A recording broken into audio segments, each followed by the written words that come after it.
Guerilla cricket. Whoa. Guerilla cricket. Whoa. Guerilla. Take guard, man the barricades, patrol the cover boundary. At last the time is come, this is a cricketing emergency.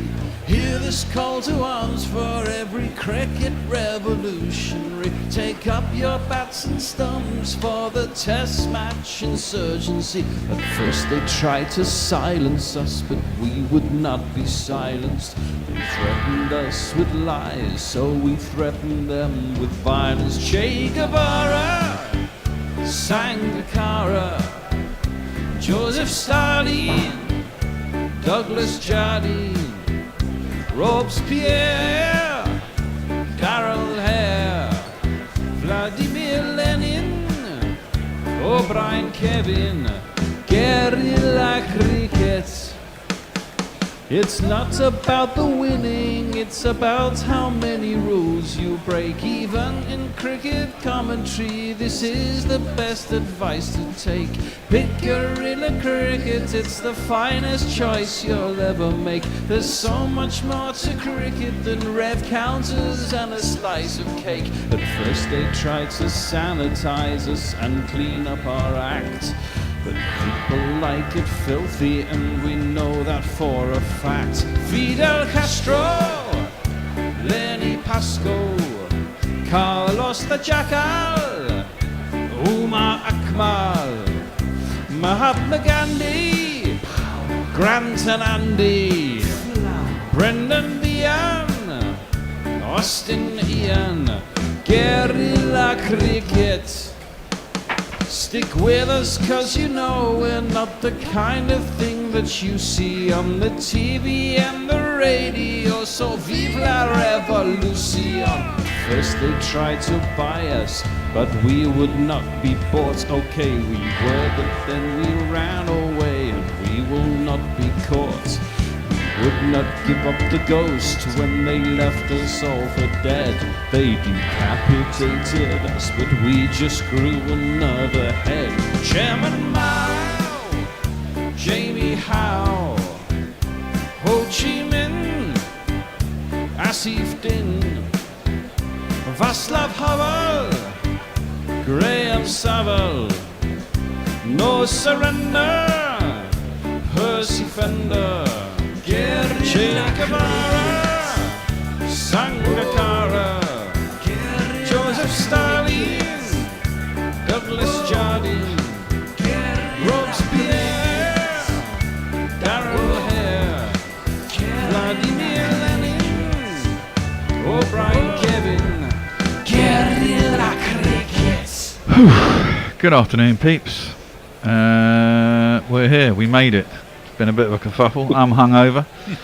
Jack turned up at the last minute. I was getting a bit scared you weren't going to turn up there, Jack, for a minute. And it was going to be a long old day. But you're here, so we shall go back to the, as we're all on air, because it was such a mess. We'll just quickly go through it, I guess.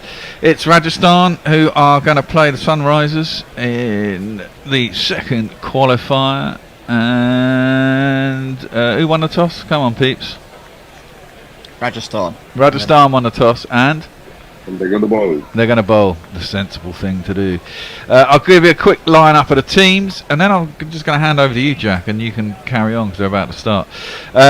Playing 11 for Sunrisers Hyderabad: Abhishek Sharma, Travis Head, Rao Tripathi, Aidan Markram, Nishan Kumar Reddy, Heinrich Klassen, Abdul Samad, Pat Cummins, Bhuvi Kumar, Jaydev Unikat, and Natarajan. And they'll have a load of subs, which I could probably pull out. Who's that for? SRH. Subs are Shabazz Ahmed, Mayank Markandi, Glenn Phillips, Sanveer Singh, and Umran Malik. For Rajasthan, we have the Jazz Whale, Tom Kohler Cadmore, Sanju Sampson, Rian Parag, Dhruv Patel, Rodman Powell, Ravi Ashwin, Trent Bolt, Sandeep Sharma, Avesh Khan, and their impact players are Shimon Hetmeyer, Nandre Berger, Shubhan Dubey, Donovan Ferreira, and Kuldeep Sen. Whew, got you all introduced. Jack, take over. Yeah, we're pretty much ready to go. It's Travis Head and Abhishek Sharma opening up for the Sunrisers Hyderabad. Travis Head, the left-hander, will take guard first up. Haven't seen the bowler yet, but I would assume, as has been the case for all of the other Rajasthan games, that it will be Trent Boult, and it is. We got some jingles there, Bear. Yeah, we can get some of them in. So who's opening? Abhishek Sharma. And Travis Head. Sharma police. It's Abhishek, man, he's really young. He's making me feel old, he truly looks.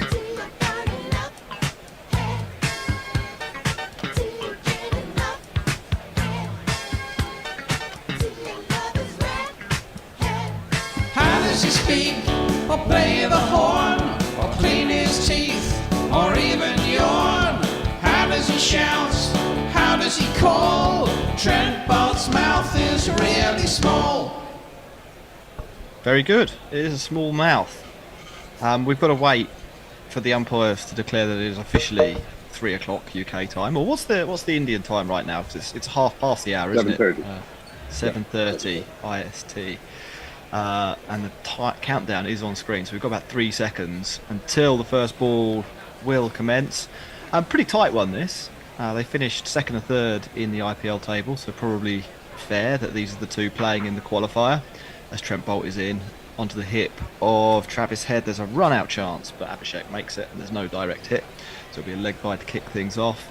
Both have had pretty good seasons. Rajasthan's fell away a little bit at the end. Sunrisers Hyderabad kind of, well, I don't know about crescendoed, but they were better than Rajasthan at the end, weren't they, in Indo? Yeah, but the last match, I mean, honestly, they're lucky to be here. If they hadn't been in, if they'd been number 3, they wouldn't be here because they were so fucking fat. They were. There was some suggestions that there's a little bit of dew involved in that game and that it was quite hard to bat first and quite difficult to bowl second. But you know, But it was the flip side due of that- involved the other day when RCB were playing as well. Right? Then they got Trent Boult's in. It's a big outswing. Abhishek Sharma comes charging down the wicket, has a big yahoo looking at it, ball inside out over extra cover, but gets just fresh air through to the keeper. Yeah, it was funny the other day when Yashdayal got hit for a 6, and that pretty much saved RCB the match because they couldn't find the ball again. The umpires were being very difficult about replacing that ball. Yeah, that was Dhoni, wasn't it? I think it was 110 metres he hit that ball. Yeah. As Boult is in, he drops a little bit short. He's been pulled over mid-wicket, and that's the first 6 of the day. That's a great shot from Abhishek. Don't see that too often off Trent Boult early in the game. It's a great shot.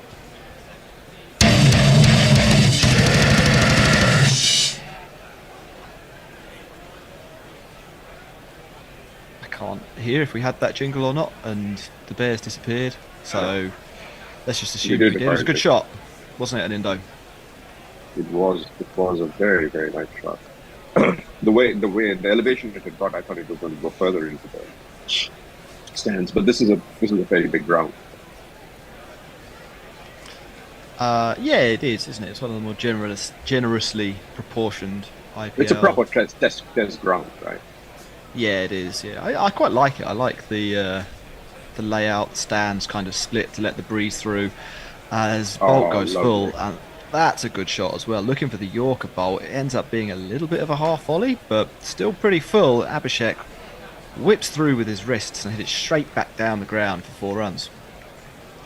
It's Nissan She. It's Nissan She.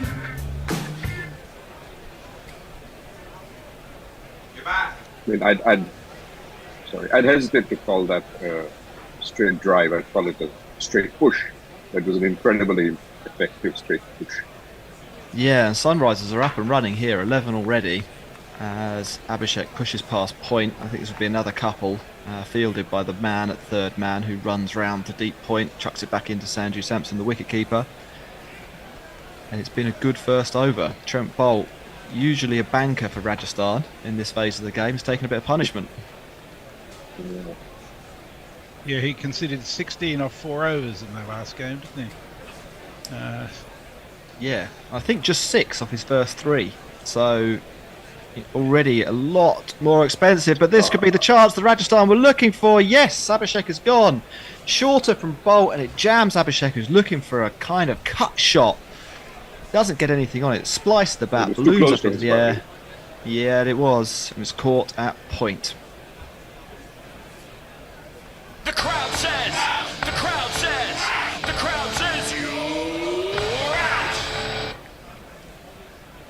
Yep, that's one down, and it's a pretty big breakthrough for Rajasthan. It looked like an expensive over. It looked like a victory for the batting team, but removing Abhishek is probably worth the 13 runs it's cost them. Indeed. We have Daniel Kiwi with us. Morning all, you magnificent humans in the studio and in chat. And Hattie the baddie is with us, says hi all from the Mad Old Bat. And Daniel says yes, the jingle did play. Hattie says Mr. MJ Esquire. What was that? I'm not sure. Michael Jackson? So that... Oh, maybe. And we have a sum total of 8 people watching on YouTube right now. I think we probably have a few more with us on TuneIn and other audio sources off our website.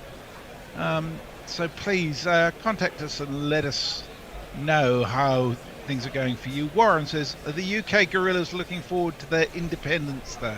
You mean freedom from the IPL? I certainly am, Warren. Don't know about anybody else.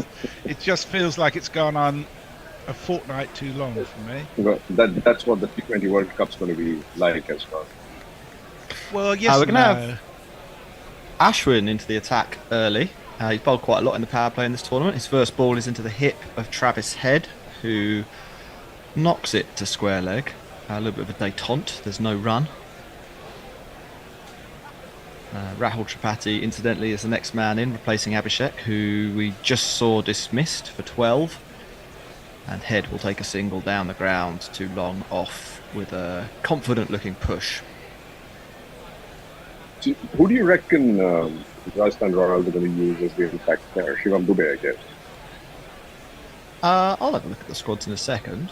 I would have thought it will be somebody like him. Actually, just look at that. It'll be Shimron Hetmeyer again, won't it? Just checking the number of overseas players. But they brought him in the Eliminator on, when was that, Wednesday? It does all blur into one. Yeah. So I mean, he think didn't particularly play well. He just got lucky with 1-4 and that sort of. That's the thing with Hetmeyer. You never really know if he is playing well, but he always seems to be effective. As a ball flies in the air, a mistimed cut shot by Tripathi. It runs down to third man, and Chahal does a good job of scooping that back inside the rope. They'll pick up a couple of runs, but that was a definite miss-hit from Tripathi first ball. Yeah, Hetmeyer looked woefully out of touch.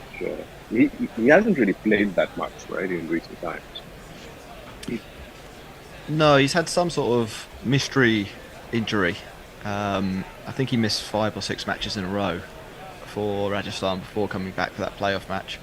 As Ashwin winds up, bowls on and off stump line, is pushed to a wide mid-off, and they scamper through for a quick single. 17 for 1 the score. Yeah, and he came back, and I think he did well enough for a man who missed 5 matches in his innings against RCB. He helped win the game. Yeah. I can't remember. There's someone on commentary. Sorry. Yeah, Ashwin bowls, and it's cut, and it's a good stop at point by Tom Kohler-Cadmore, preventing the ball running into the outfield. They do come through for a single, and it's a quick one. What was the reception to RC being eliminated? It had been a little bit of a magic IPL story, their comeback. It had provided some excitement for the second half of the tournament. there was a lot of disappointment.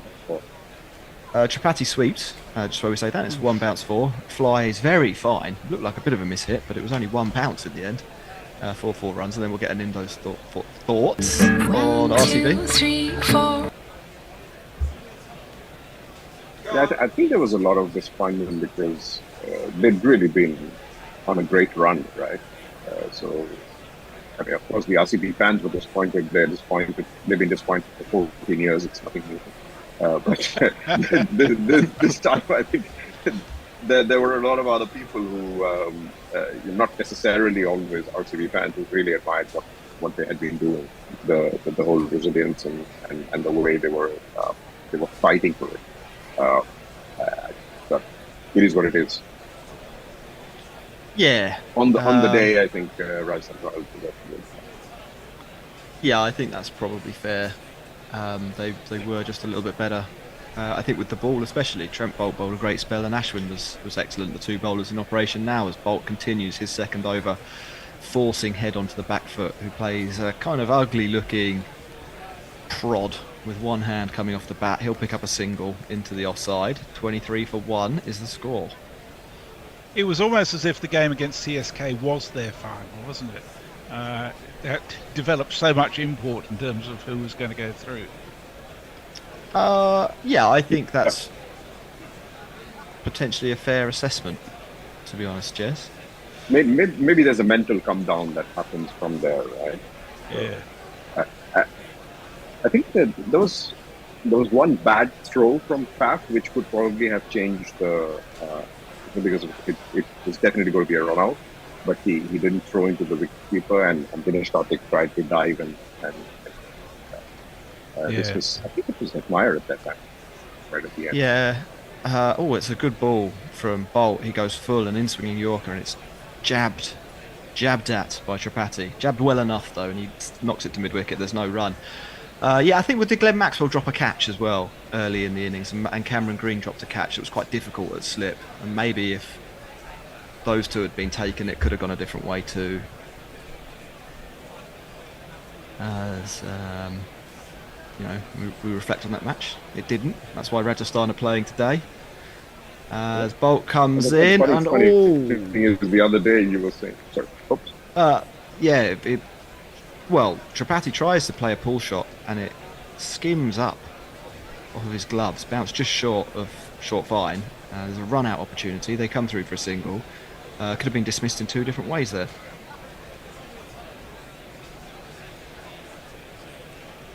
My feet is a bit slow, so I didn't realise you were going to do a ball by ball. That's right. No, that's fine. He was nearly run out and nearly caught off the same ball.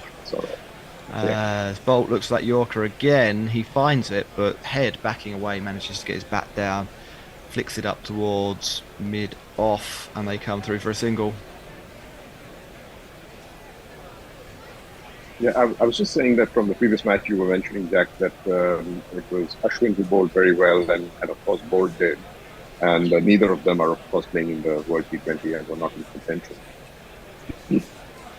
Oh, I didn't realise New Zealand hadn't taken Boult. Nope. No, wow, that's interesting.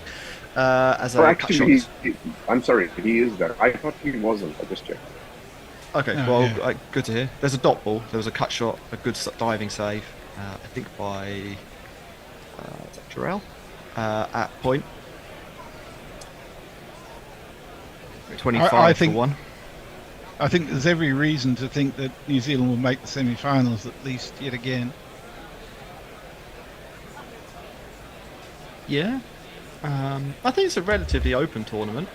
I've seen some people say that there's Boult bowls, and that's a terrific shot. Hit on the top of its bounce by Tripathi, pierces the offside field with a lack of foot movement, but a good drive, you'd say. It hits the point boundary for 4 runs. 1, 2,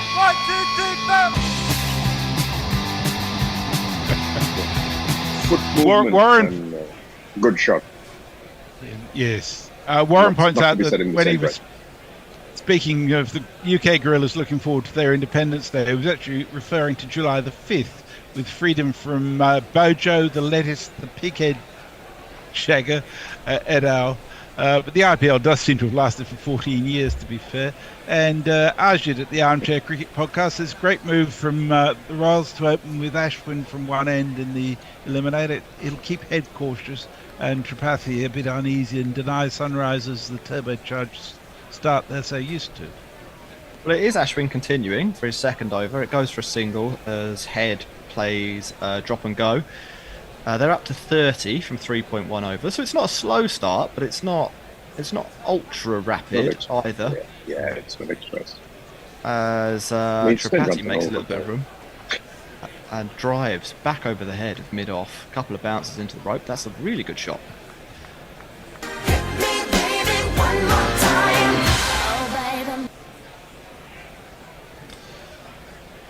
This is a surreal conversation, right? Because before this IPL, you'd look at 10 runs and over and say that, yeah, it's not bad. And now you're like, it's slow start. Yes. That'll up the run rate though, as Ashwin goes a little bit wide. And Tripathi plays a nice looking late cut, steers the ball through the circle and away to the rope for 4 runs.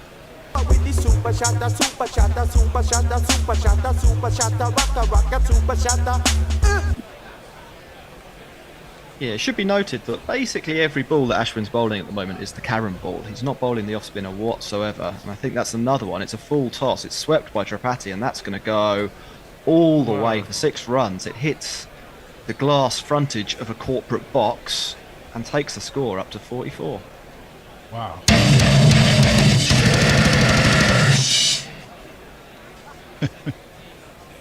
Well, So if will say that's why Ashwin's not going to the US. yeah, I think 1 over was probably enough. Yeah, I mean, to be fair to Tripathi, he's missed a fair amount of the season. Markram preferred to him, as Ashwin bowls a dot ball this time. But in the big games, he's making a little bit of a difference, and this is really helping to get Sunrisers up and running. I think that might have been a missed stumping chance. The Karen ball beats the outside edge of Tripathi, who'd taken a step down the wicket, but it bounces out of the hands of Sanju Samson. The batters come through, I think, and pick up a bye, and there was potentially even a chance for a run out there. The scorers have given it as a single, so maybe there was an edge on it. I'm not sure. We'll get it on a replay in a moment. Takes the score to 45 for 1. Jez. Yeah, that was definitely a missed chance. Kieran says, sorry I'm late to the party, trying to drive and listen, so bribing the kids in the car with Supermax, the much superior Irish version of Mackie D's. Mog says, this never-ending IPL nightmare will be over soon though, right? Only to be replaced by the T20 World Cup, says Daniel. Joy. Thank you. Oh gosh, says Daniel, the T20 World Cup is soon too, isn't it? Well, I can tell you the ICC have a counter on their site which suggests it's 8 days and 17 hours away, so not long to go. Yeah, blimey, that is close. It feels like it'll never end sometimes, T20 cricket, doesn't it? And maybe this is a glimpse of the future where it never will. As Trent Boult comes in, he's going to bowl his 3rd over. That's an interesting shot by Tripathi, but it's very effective. He plays a no-look pull shot. It goes fine, maybe a little bit top edgy, but flies over the rope for 6 runs. One talk over the line, sweet Jesus, one talk over the line. But Yeah, Trent Boult's getting quite a reception here. Certainly is. So That was actually, I think that was a really nice shot. yeah, That was a very Sky kind of shot. it was very wristy. Yeah, Very You should risky. pick it up. No look 6 over. Yeah, there's some sort of complication here. Tripathi looks like he's changing gloves after 1 ball of the over. Trent possibly Boult. a chance to mention, given the fact that, as you say, Yes. T20 never ends, that Guerilla Cricket will be covering the T20 between England and Pakistan tomorrow, and then we're back for the IPL final on Sunday. Then the 3rd T20 between England and Pakistan, which I think is on Monday or Tuesday. I think probably Monday. And then we're off to the World Cup. Tuesday. We'll be covering Tuesday, covering the great majority of the World Cup games from the beginning of June right through to the end of June. Between us and White Line Wireless, we'll have almost all the games covered. There are some simultaneous ones we won't be able to manage, but join us throughout June. Ooh, but Boult goes a little short, but it's not wide, and it's played very well by Rahul Tripathi, who steps onto the back foot. and He's cuts. really batting well. Yeah, for 4 runs.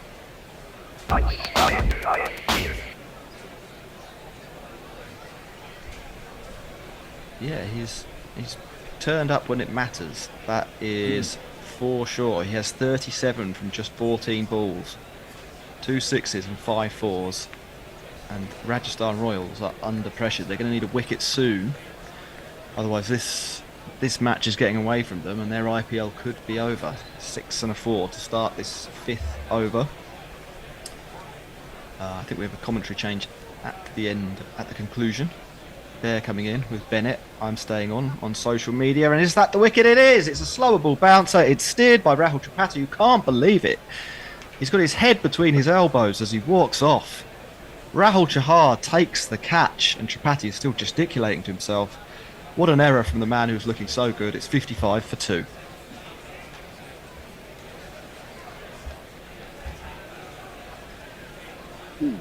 The crowd says, the crowd says, the crowd says you're out. Yep. Well, it's usually Chahal who takes the catch back to the rest.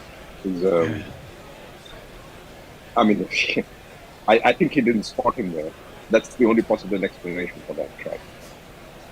The shot reminded me of when you're doing catching practice, and someone is just trying to send you a catch, and it went straight into his hands. Yeah, because if it was a matter of not getting enough elevation into the shot, I don't think he would have been so mad at himself. He just looks mad at himself because I think he maybe didn't spot the fielder. Yeah, a little bit of a curious way to go for Tripathi, but you could probably say he's done his job. 37 from 15. Abhishek Sharma failing today, or failing-ish, 12 from 5 for him. We've still got Travis Head, who's faced just 7 balls for his 6 runs, and now Aidan Markram will join him at the crease, back in the 11 for today.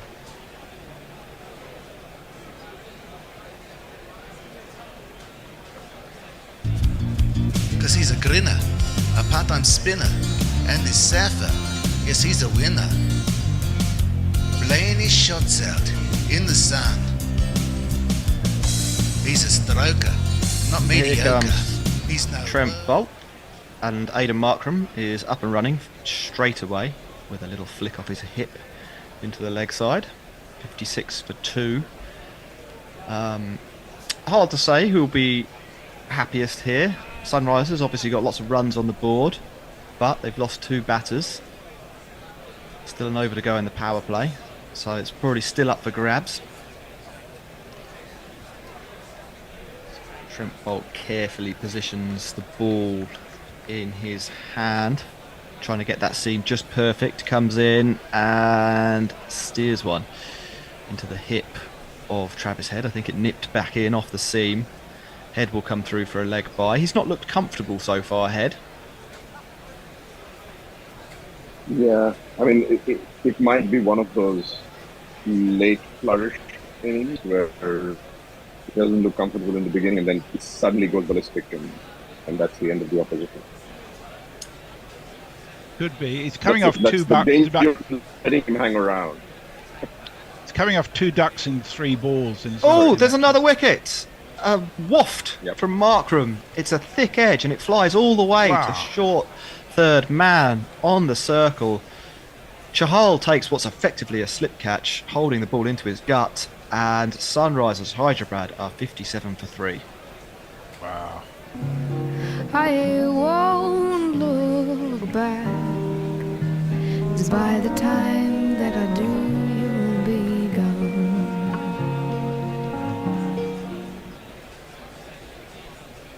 Well, I hope the bear isn't so hungover he forgot to get his underbet in. Well, I had a nice underbet, so Good. I'm happy.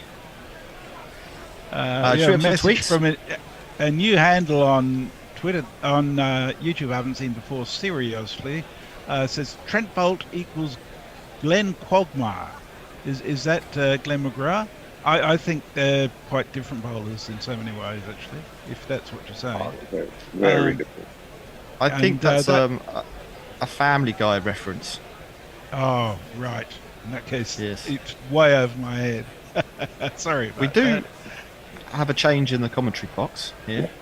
Bear See you should be guys coming later. in. We're up to date on tweets, so I'm off. Okay, Cool. cheers. And Bennett. Yes, hello Bennett. It's been a while. Hello there, Bear. It has been indeed, and hello, Jack. Good afternoon, Hello. everybody here in Europe, and greetings wherever you are. You still in Wales?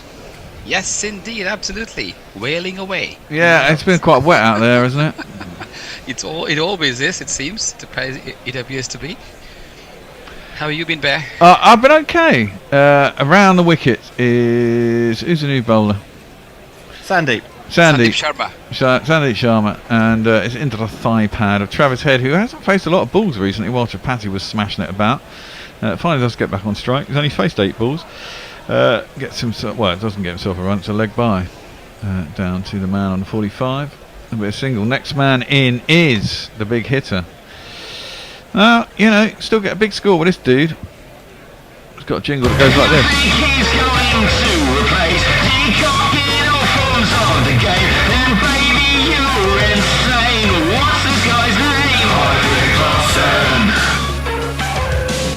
Into his pads, and he just clips it off down deep square leg. Not very well timed. It'll be just the 1 run. Gets himself off the mark now.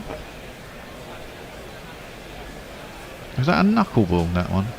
Don't know. No. No, I it think wasn't. it's just the classic sort of wobble seam. Yeah, Bit of a hit me ball, if you ask me. yeah. It was. It was definitely there to hit. Yeah, I mean, Markup's just coming back into the team as well, isn't it? So, would have been expecting to make a mark for himself. Unfortunately, out just with the 1 ball. Yeah. Oh, Travis hit. Oh, hit that. He's got it just over the man at mid-off on the circle. It wasn't particularly well hit. It was hit well enough because he's got 4 runs, but it was aerial for a while and not the elevation he would have liked, I would think. 2 + 2 is on my mind. 2 + 2 is on my mind. I think, Bear, this stage of this game is going to be a very, very critical part of this whole game, because Sunrise Hyderabad has always had a great start with the openers. Yeah, that's hit by Travis Head, but he can't beat the man at cover up on the circle. Of course, there's 2 balls left and a power play's over, so they'll have more fielders out. And I feel Clarkson doesn't really take on this role of coming in quite early, isn't it? He likes to play with freedom when he comes in with about 4 5 overs left. And you need someone to consolidate. An ideal person would have been Aidan Markham. If they had a great You start. don't consolidate these days, though. It's a T20. Why do you need to consolidate? You just bash, bash, bash. If it goes right, it goes right. If it doesn't, that's it. Ooh. We've had this argument before, I feel. We're going back in time. That one is cut out, beats the man at point. And it's 4 runs.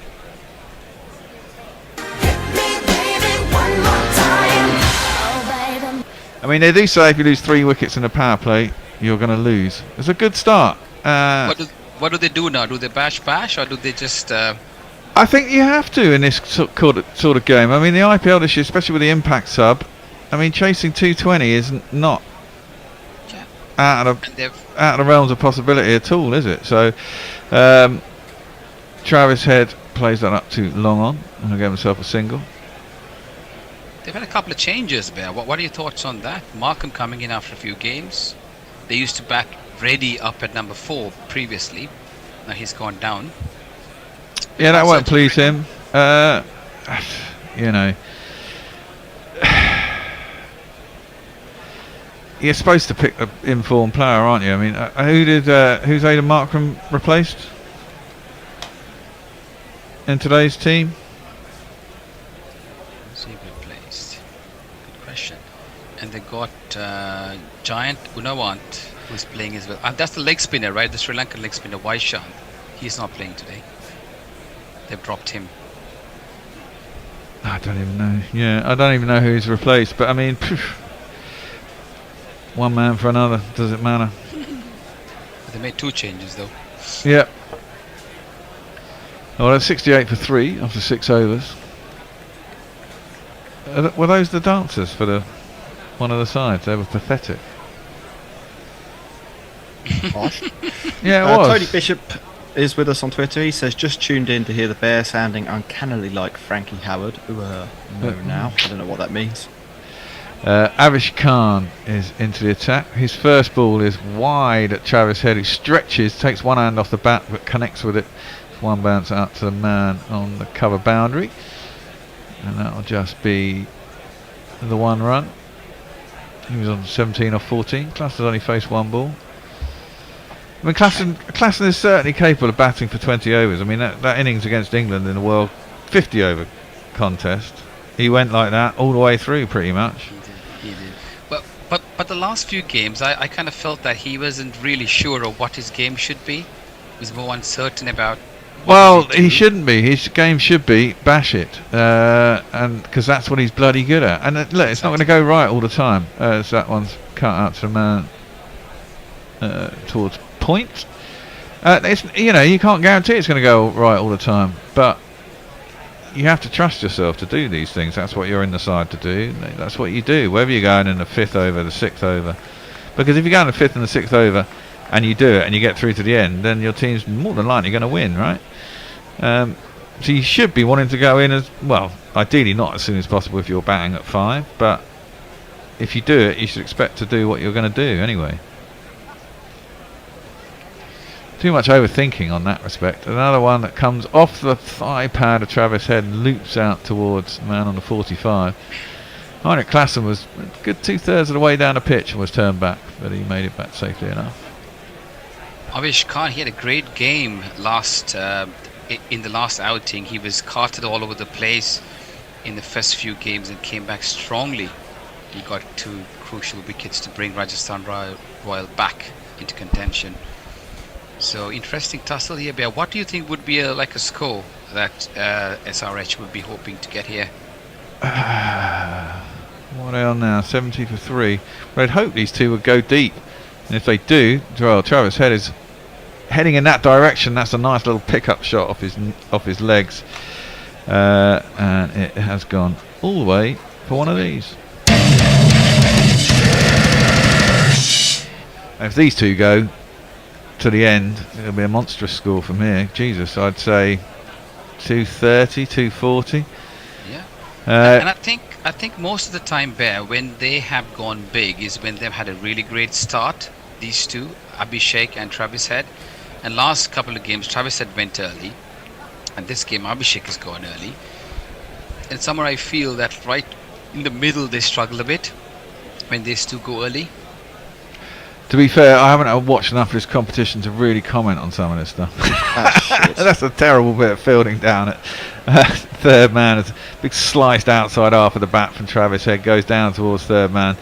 It should have been a simple bit of fielding, but he let it bounce off himself. It trickled behind him, hit the sponge, and that's a giveaway 4 runs.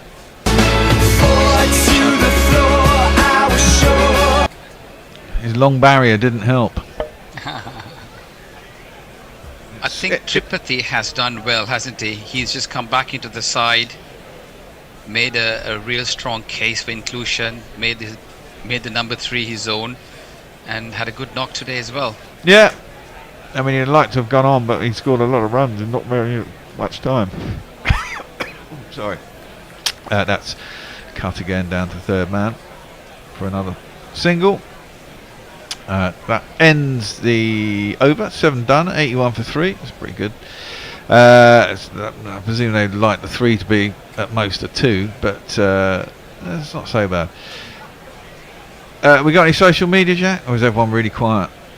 Everyone's quiet at the moment, just warming up. Let's wake them up, Bear. Let's wake them up. Let's have a You guys are so wonderful. Conflicting kind of opinions might be a good way of getting people to contribute. But the thing is, I just feel that sort of Rajasthan Royal has had such a great tournament going in. The first few games has been great, but they've just lost their momentum, haven't they? Yeah, and I think that can be quite a big thing in a competition. You want to be peaking at the right time. So.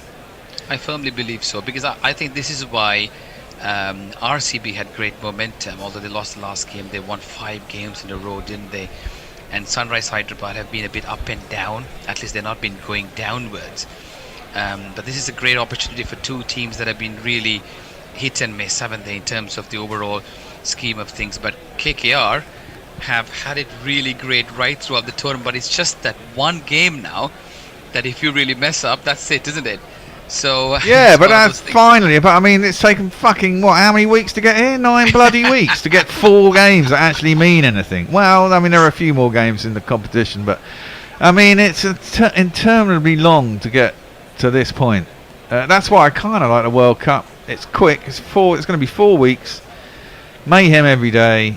A lot of teams that will be out of it quite early, but you'll get past that stage quite quick, and then there's most games mean something. But I also like the last bit here, where they give the top 2 a chance, even if they don't do well, to come back. Like I believe Rajasthan Royals was the number 2 team that they deserved to be. They just didn't do themselves any favour. RCB crept in. They crashed the party, didn't they? The last very game. much so. Yeah, they beat Chennai Super Kings the last bit to just sort of get in there, almost sort of like uninvited. But the top 3 have almost been quite steady for a while. But I think given that, the second team being given another chance, I'm quite favourable with that. But it's and that's good. Sunrisers pipped them, didn't they? And they've got a second bite of the cherry. So and you've only got to win 2 games now, haven't you? Exactly. But if you look at the first game where they lost SRH, I mean, it didn't seem like they were the number 2 team. They were useless. That game, KKR, it was one-sided. Well, yeah, it was, and it might well be the final. But that's on any day, anyone can be shit or anyone can be a superstar, And if you have a bad day, you get another chance, and hopefully the next time you're not that bad. Exactly. But this is why I worry about KKR. I mean, although I've been a great fan of their play, they've just not had anything go wrong for them so far. And it could be that they get it wrong in the finals. And bit like India at the World Cup, The World Cup. Yeah. I remember I was doing that podcast on an Indian television, and I was boldly saying to everybody, "Look here, Australia's going to win," and I got crucified on social media on that. But anyway, that's what happened. I've been trying to learn coding, and I've got myself an Indian coding like online professor sort of tutorial thing going on. That's played up to long off. And the reason I got him is because I want to do scorecards for the website, and I want to learn coding. So I figure I learn how to do this API nonsense, because there's loads of APIs out there, and rather than trying to get someone else to do it, I'll fucking do it myself. I've been trying to get it done for years, and it never happened. So finally, after all these years, I decided to sort of do something about it myself. But he was telling me he was in India, and they were all in malls and everything, and expecting a win, and of course it just went dead quiet. That one is played up to long off. As we have a new bowler. Chahal is into the attack. It sounds like this. Knowing me, knowing you, there is nothing we can do. Knowing me, knowing you. He's a pretty good bowler. Travis Head is still there though, and that will be a danger, because he's definitely in now. Won't want to throw it away, I guess, but he can score quick, because that one's bunted up too long off for a single. I mean, that's it. If these 2 are still here, what was it you said? I think it was you, Jack, going, if these 2 are in for 10 balls from some team the other day, then they're in. See, I mean, and Russo. Yeah. And they did. They cracked on for a bit, didn't they, as well? That one's pulled by Clarkson. He's certainly got enough of that. He's a strong lad. Didn't seem to look like he'd hit all of it, but it still went a pretty long way. And he gets himself one of these. Let's see what the line says at the bookies. Yeah, whilst you're doing that, I just love the way Klaasen plays on the back foot. That shot, he's got so much of power and elevation. It's like almost his trademark shot, isn't it? Yeah, he's a strong lad. He's a big lad. Right, the line for SRH is 207.5. It's Jahal bowls, and that's cut by Klaasen out to the man on cover boundary. It'll be a single. You know what? I'm feeling these two are going to get it.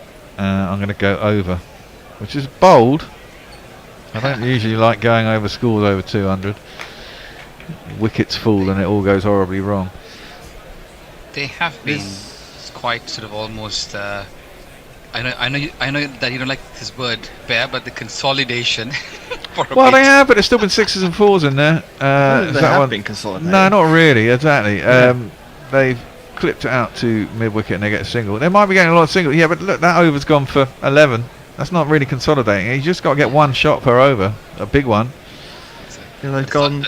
They're not going bang bang either, aren't they? Being watchful. Well, the last overs have been 11, 13, 11, 12 and 16. Yeah. So I don't know. That's not consolidating to me. That's going forward. Of course, but they're not banging every ball either.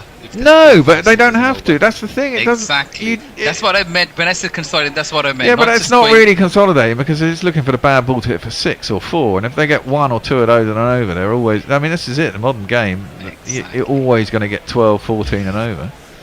Yeah. It's Pokey Bumfinger's birthday. He wants us Happy to sing birthday!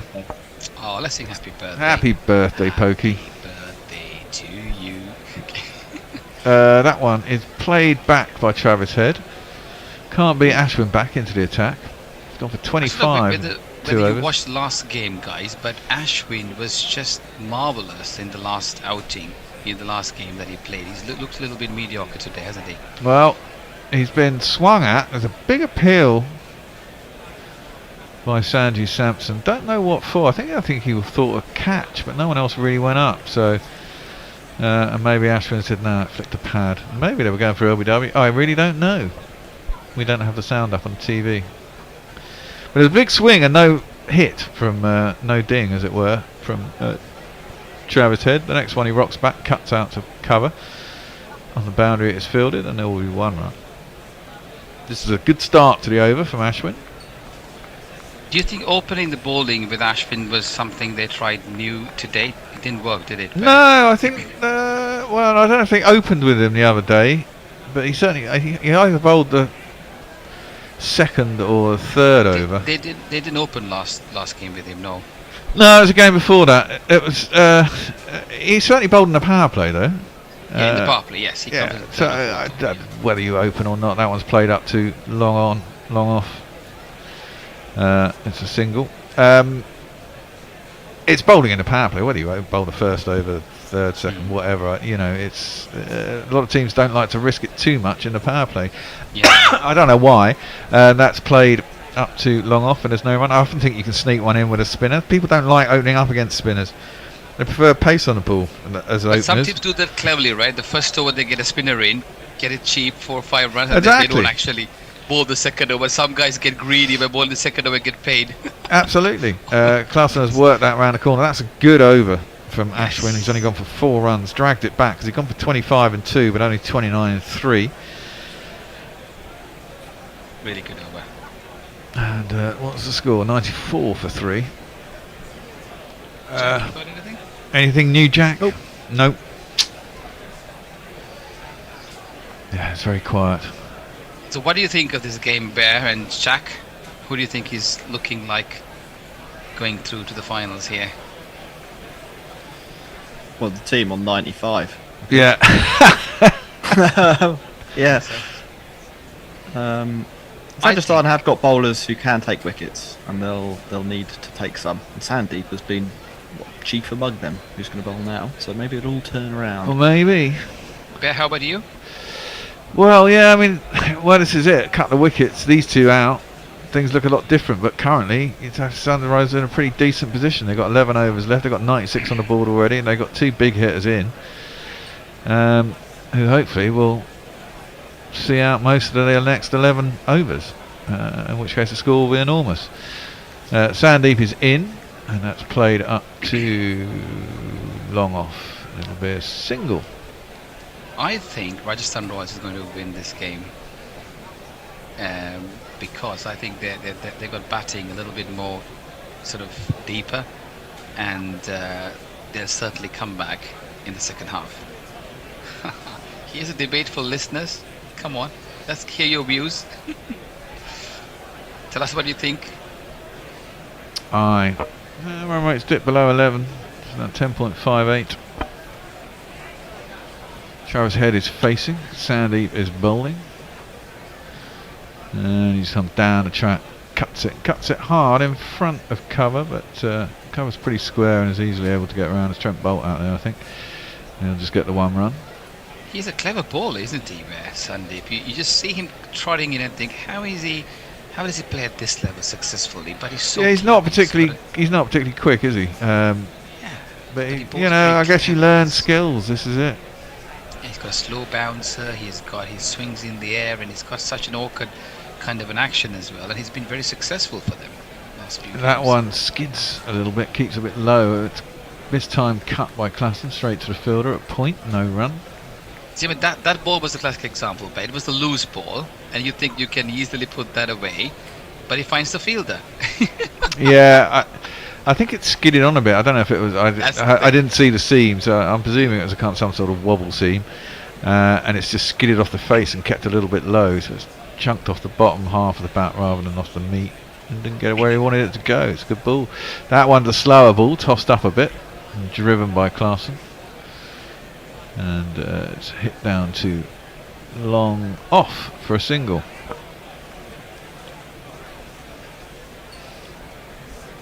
I mean, if truth be told, I'm not sure I really care who wins this particular game. Why? I don't support either side. So. Oh, and actually, what am I on about? I should want Rajasthan Royals to win, but at the moment I'm kind of. Who do you support then? Well, I don't support anybody. Crikey. That's another slow ball bounce. That's a good ball. And Head swings at fresh air. Misses everything through the keeper. He's got his head all over the place there as he swings. Yeah, like a headless chicken. I think he'd like to pick this up a little bit. He's only got 34 of 27 now. Last couple of overs have been well bowled by Rajasthan. They've certainly slowed things down quite a lot. Yeah, he's not. You see this a lot at Chennai's ground, that the first 7 or 8 overs it's quite easy to bat, and suddenly it's very difficult. Well, there we go. He's gone. I think my over 287.5 is He's gone. a little bit optimistic. Travis Head, having struggled for the last couple of overs to time anything, has chipped that one straight to the man at backward point. He's in the circle, and he is furious with himself. 34 of 28, not a great strike rate in the end. Again, that was a slower ball outside the off stump. Yep. Bouncing. Sort of, he just thought, oh, isolate up, let me go for it. And absolutely fuming, because it was just one of those things that Sandeep Sharma gained strikes with his canny.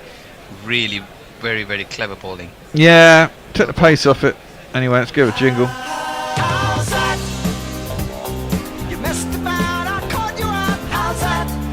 Yeah, I think it was slower ball, and he's just got his timing all wrong. And he's been caught. Jack's had to nip off, I presume. I think it's time for a change as well, isn't it? Ah, it is time for a change. Crikey. Who's it supposed to be? You're taking over, Bennett. Yeah. With Messrs and Anindo. And Anindia. All right. Hey, Bennett. Good afternoon, Anindia. Well, as we wait for Messrs. Good evening. Good evening to all listeners out here in Europe, and greetings to everybody. It's Bennett here, along with Anindia, keeping you company, along with Messi Jess, all the way down under. Hello. Hello, Messi. How have you been? Oh, very good, thank you. Very good to hear. So the next 5 overs, an intense battle between bat and ball here. Sunrise Hyderabad, after getting off to an explosive start, find themselves in all kinds of trouble. Have just lost Travis Head in the last over. So some very clever bowling by Sandeep Sharma, who really has varied his pace with some real canny, slowish, sortish deliveries. He managed to get Travis Head caught in the covers as he was going to hike him over the cover area. So at the end of over 10, Sunrise losing the toss, 99-4, as Shahal continues on the leg stump. This one's play towards the short fine leg area, no chance of a run. And India, what are your thoughts on the game so far? Well, it's Rajasthan's game in so far, in my view. They bowled really well.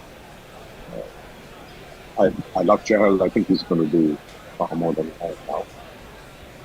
And this one's shortish on the leg stump, on middle and leg coming in, and Klaasen goes on the back foot. It's a very powerful back foot play, punches it towards the long on area, and the bat has come back for 2.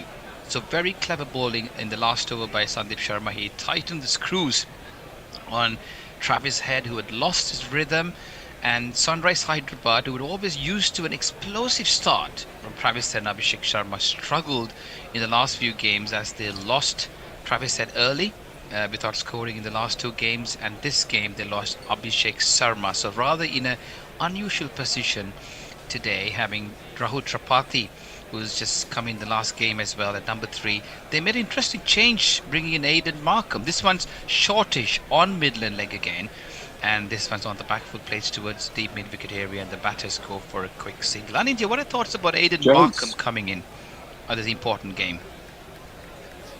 I wouldn't have brought him in. I mean, what can I say? I don't think that was the brightest move, bringing him in. Who did they leave out, Anindya, to bring him in? That's a good question for which I don't have the ready answer. Okay, that's okay, no problem. That's all right. We'll figure that out. This one's driven nicely towards the extra cover region, equally fielded by Jaiswal there. Jaiswal, who dives to his right. He's very committal there. It's his non-regulatory side. He's a left-hander, but he prevents the ball from passing. He could have been possibly at least a 2-run there. Save. Good fielding there. Chahal comes in. 5th ball of the over. This one's on a good length, getting a bit of turn and a bit of purchase there on the wicket as Klaasen goes on the front foot, watchful, and plays it respectfully back. A great time. Sorry, this is Reddy. Plays it back to the ball. It's 102 for 4. Good piece of bowling, Danny Deer, from Chahal. Yeah, he's other than Rashid Khan, who's been the best leg spinner that we've seen in the IPL in its history. So yes, indeed. On the back he's foot, very smart. He knows exactly how to bowl.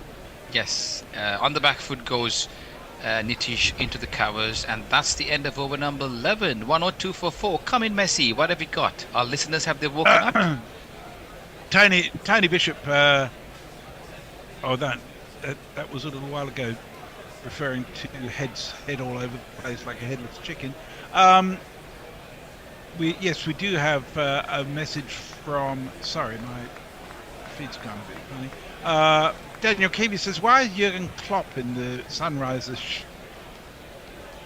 Shit, I didn't notice him. Whether it's a lookalike or not, but if you can manage Liverpool for as long as he did, then I would imagine you could take on RCB, who may well be looking for a new coach again. Who is the coach of RCB at the moment? Andy Flower. Andy Flower, that's right.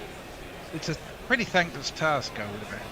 And it's the beginning of a new over. Sandeep Sharma bowls shortish on the back foot, goes Klaasen, punches this towards the deep cover point area, and the batters go through for a quick single. Klaasen 19 of 14, not a Klaasen-like block.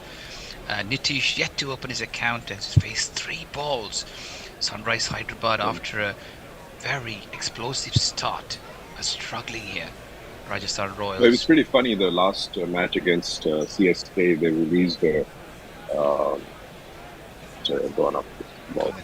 It's on the back foot again. Slashes it out at the outside the off stump. This one goes towards a deep cover area. The batters go through for a quick single. Go on, Anindya. Yeah, they released a dressing room video in which everybody's smiling, everybody's talking, and then there's Andy Flower looking like,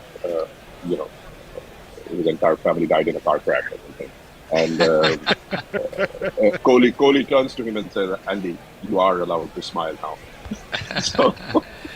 And it reminds me of Duncan Fletcher in his time as well, isn't it? He didn't like the limelight, always behind the scene. Andy Flower is no different.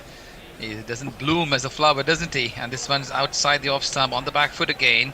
punches it towards the deep cover point area, and the batters go through for a 1. Nitish Reddy opens his account. A nice, talented, young all-rounder Reddy. The management, the coaching staff feel very highly about him. Batters at number 4, bowls useful overs, and is certainly very good on the field as a promising young player for Sunrise Hyderabad. They made 2 changes today.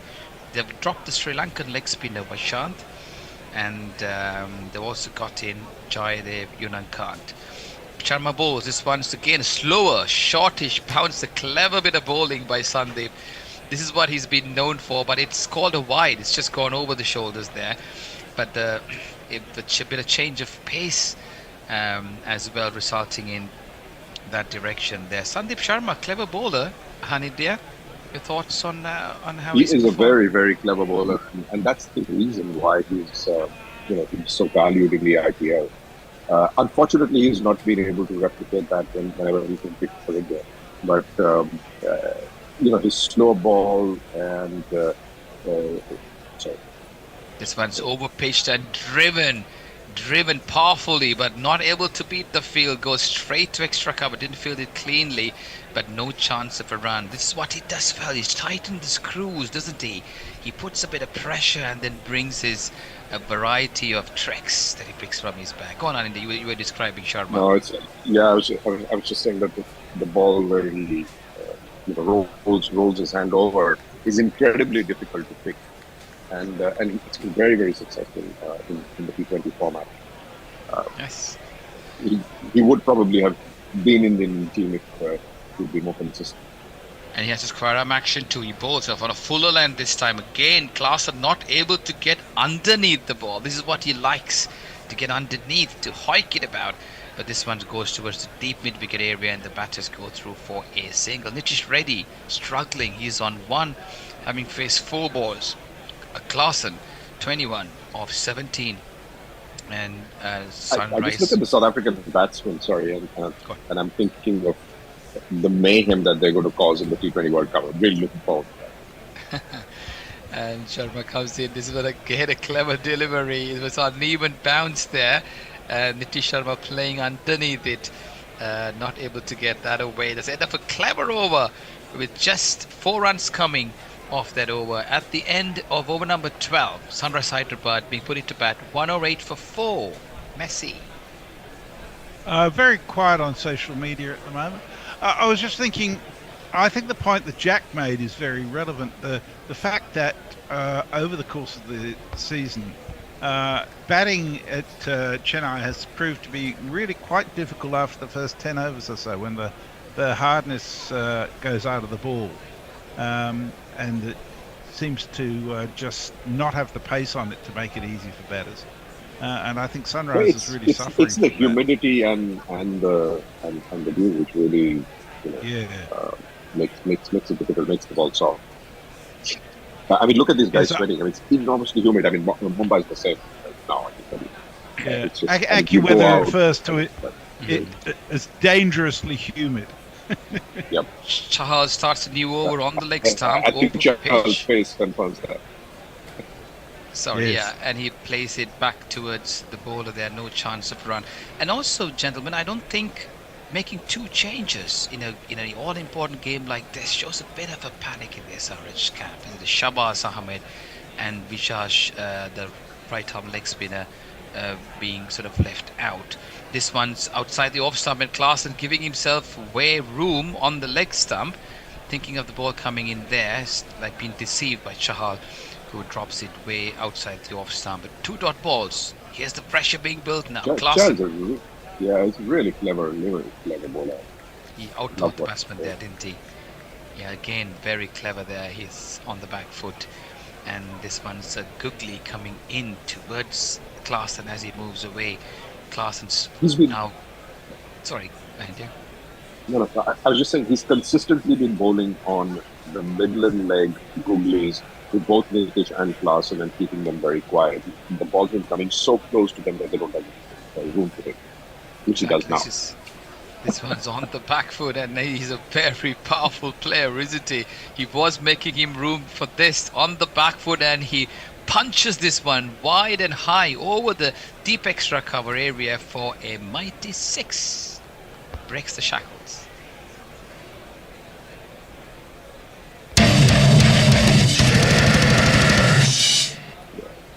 What? We jingle? I can't hear the jingle. I'm not. Okay. Right. I think he elected to bowl the leg break at the wrong time. Yes, indeed. I think he was waiting for that ball as well, wasn't he, India, on the back foot to try and hike it. But again, so 3 balls, 3 dot balls, and 6 off the 4th. Klaasen watchful and thoughtful as well as he looks to get his team out of this position.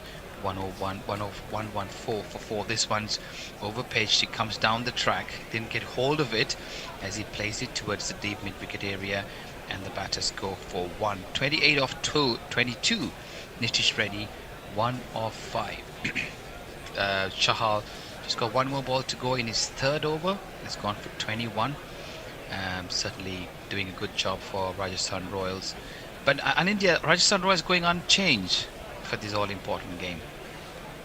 Yeah, no, it doesn't surprise me at all because they had a rough run and then they played very well against RCB. So We're pitched and driven by Reddy towards the deep extra cover area, and the batters can only get 1. End of over number 3 for Chahal, not for 22. Nitish Reddy 2 off 6, Klaasen 28 off 22.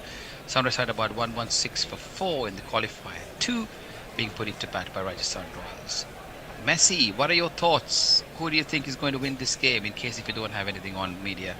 Just your views. Well, I would like to see SRH win, simply because I just like the way Cummins has led the team, and I think their attacking approach has been really pleasant to watch. It's got a certain element similar to Bazball, but I really think Rajasthan Royals are very much in the box seat here. It just says that Sunrisers don't have any momentum at all, and with Nitish on 2 from 6, even Klaasen's only off 28 off 22. I think if they've got 7 overs to go, if they get to 180, they'll be doing really well in the current circumstances. I think the Bears' bet is shot. Yes. I can't see them getting over 200. I had my, along with Bear and Jack earlier, I think I was the one lone person with a different view. But I think the advantage for SRH has been their 2 openers, hasn't it? They've never failed for most of the season. And when they fail, they find themselves in a bit of a bother, in unusual territory, and they've struggled. Markham was sort of a man binding the middle order together, and he didn't strike much form. They tried Tripathi, which was really great. Nitish Reddy was also consistent, but they couldn't really get the right combination. So again, making 2 changes in this all-important game doesn't really show much of confidence in their sort of players. But you're going to get Cummins come in. Sorry. Yeah. No. Go on. Go for it.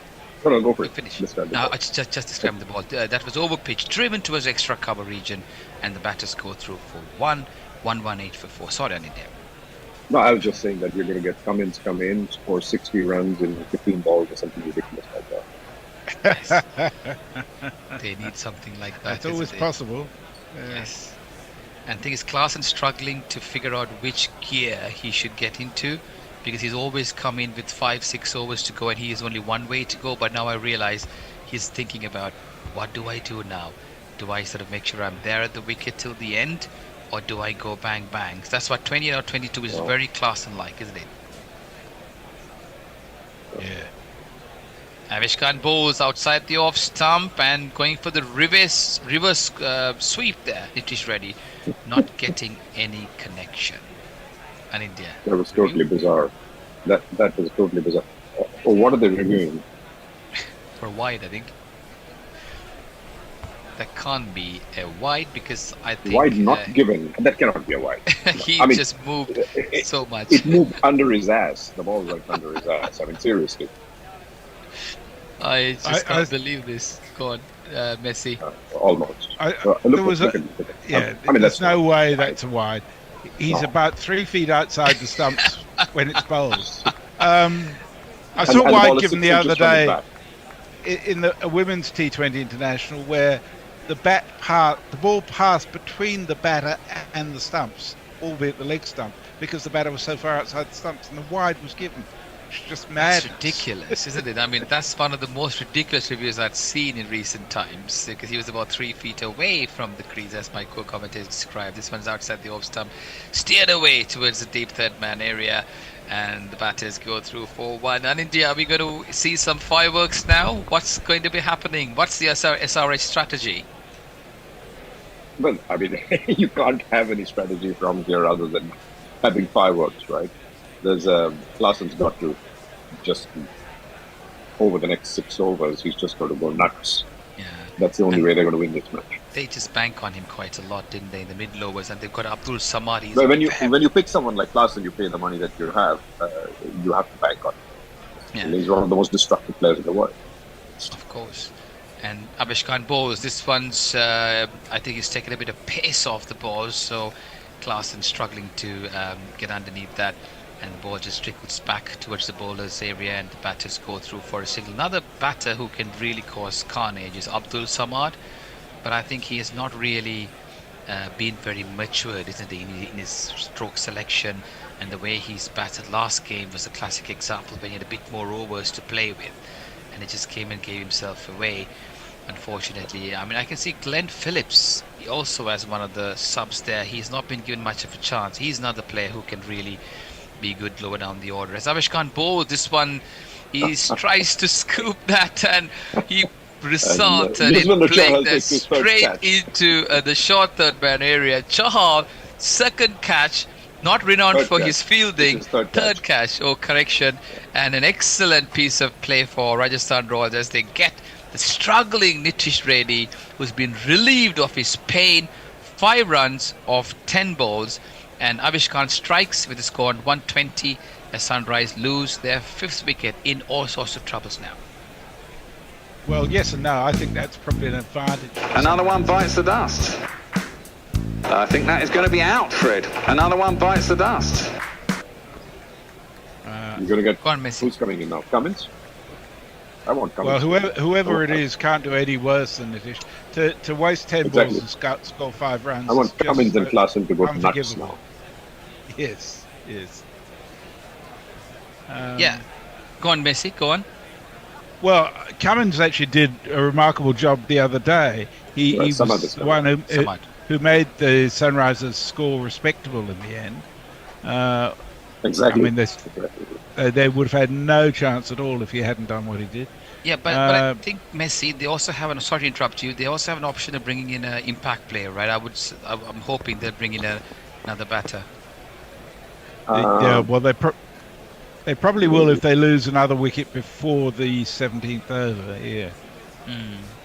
Because I saw Shabazz Ahmed, who was the utility player, padded up as well. But Samad is a great player. I've seen him play some sort of humongous shots. He can hit the ball hard, but doesn't have too much of maturity in terms of shot selection. So if he can play second foil to Clarkson, hang in there for a few overs, I think Cummins might be able to do some damage, because their batting's quite weak after Cummins. Bhuvanesh Kumar, Unad Kant, and Natarajan not for their bowling. Beautiful delivery. Abish Khan. This is what he did in the previous game as well. He got 2 in 2, and this one's outside the off stump, curling in and knocks off the stumps. Samad gone without troubling the scorers, and SRH in all kinds of troubles in this qualifier number 2. 120 for 6 of 14 overs. Abish Khan 2 overs, 2 for 17. Lovely delivery.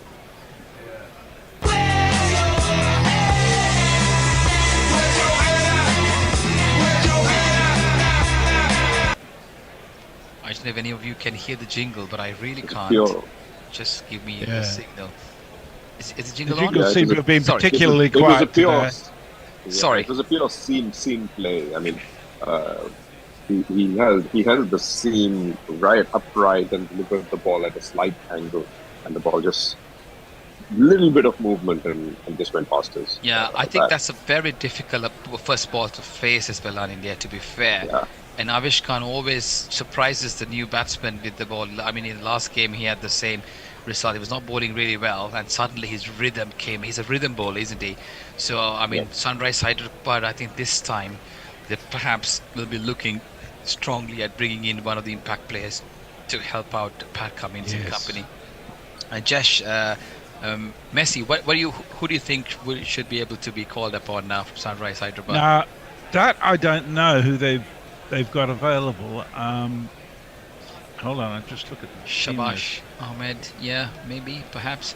But Anindya, whilst he's looking at the team list, the Rajasthan Royals team has been quite solid, isn't it, in terms of their batting? They've got all the way down to Ravichandran Ashwin batting at number 8, and they've all played They've got their a part. very well balanced team. They really do. I think they'll probably bring Samveer Singh in, actually. But he was out first ball last game. He was out first ball too, just like this. I mean, Avishkar got him first ball. Sorry? I said so was Travis Head. Yes, 2 balls. Yes, but sorry. Umran Malik is the other person they could bring in, I guess. Well, sorry, not Umran Malik. Shabash Ahmed, I think. Yes. Shabash Ahmed, he can bat a bit as well. He's not really been in great form in the season. And Mayank, I suppose they could bring in. Mayank, okay, sorry. The way it's been going, maybe bringing in one of the other batters as an impact player right now doesn't make sense because they don't really have, impact players who can make an impact here. I think looking at that list, I'd much rather try to bring in someone like Umran while they're bowling and get a couple of wickets with the pace. That's a good thought, but I don't think they're really in favour of Umran, aren't they? They've not played him at all in the season, not even a single game. So he's a bit of a rhythm and a form player, and just getting into a game such as this. I mean, they've always out-subbed Natarajan when they field first, because he's not very great with the bat, and brought in an extra batter. But this is a different, unusual position for them because they're batting first. So I think Washington Sundar or most likely Shabash Ahmed will be brought in either at the expense of maybe Tripathi. They brought in Shahbaz Ahmed, I can tell you. There you go. So that's what I thought. So yeah, good thinking, Bennett. Well done. Fell on my own back. But anyway, so that's the end of that over number 14. Do you have anything, Messi, for us as we go into the last It's over? extraordinarily quiet out there, but we've Leah's with us. Hello, Leah. She says hello, Lindo, Bennett, and Messrs. Contrary to popular rumours, I'm not dead just yet. Well, good to hear from you, Leah. I was just guessing that you'd opted out of getting too involved in the IPL, which is not necessarily. She's not even been on Twitter. So. Oh, Leah, thanks for joining. I'm sure there'll be more of you joining, and please jump on the bandwagon. Tell us what you think. What are your thoughts? How would you like the predictions to be? It'd be great to see Rowe down the leg side. Clever bowling there. Extremely clever bowling, although it's a wide. I think he was trying to outthink the batsman there on India by bowling in on the leg side. But interesting school of thought. Chahal in very clever form here as he comes in to bowl his last over. Shortish on the back foot goes Klaasen. Carnage here in Chennai as he lifts it hard and high, and it sails right into the sky and over the deep mid-wicket boundary for a humongous six. Sacks his trademark back foot shot as he moves up to 35 off 24.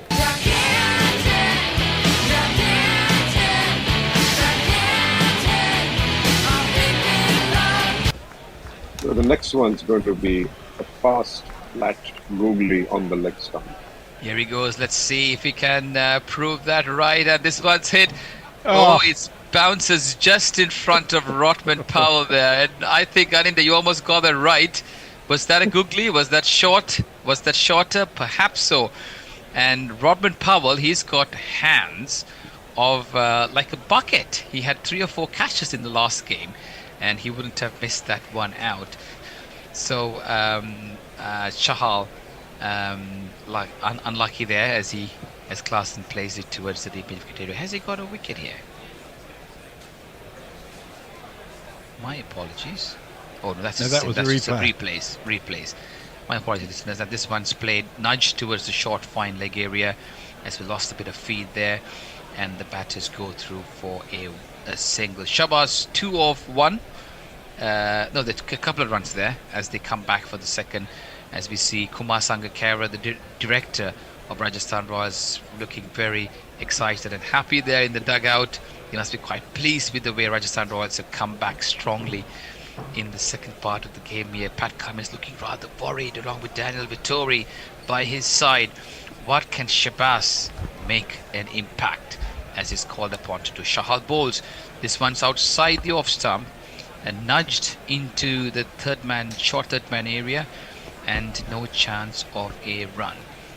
Shahal certainly has proved his mettle, being called up into the T20 World Cup squad. He's made his presence here in this game with some clever bowling and clawing Rajasthan Royals back into this game. 130 for 6 after an explosive start. Sunrise Hyderabad.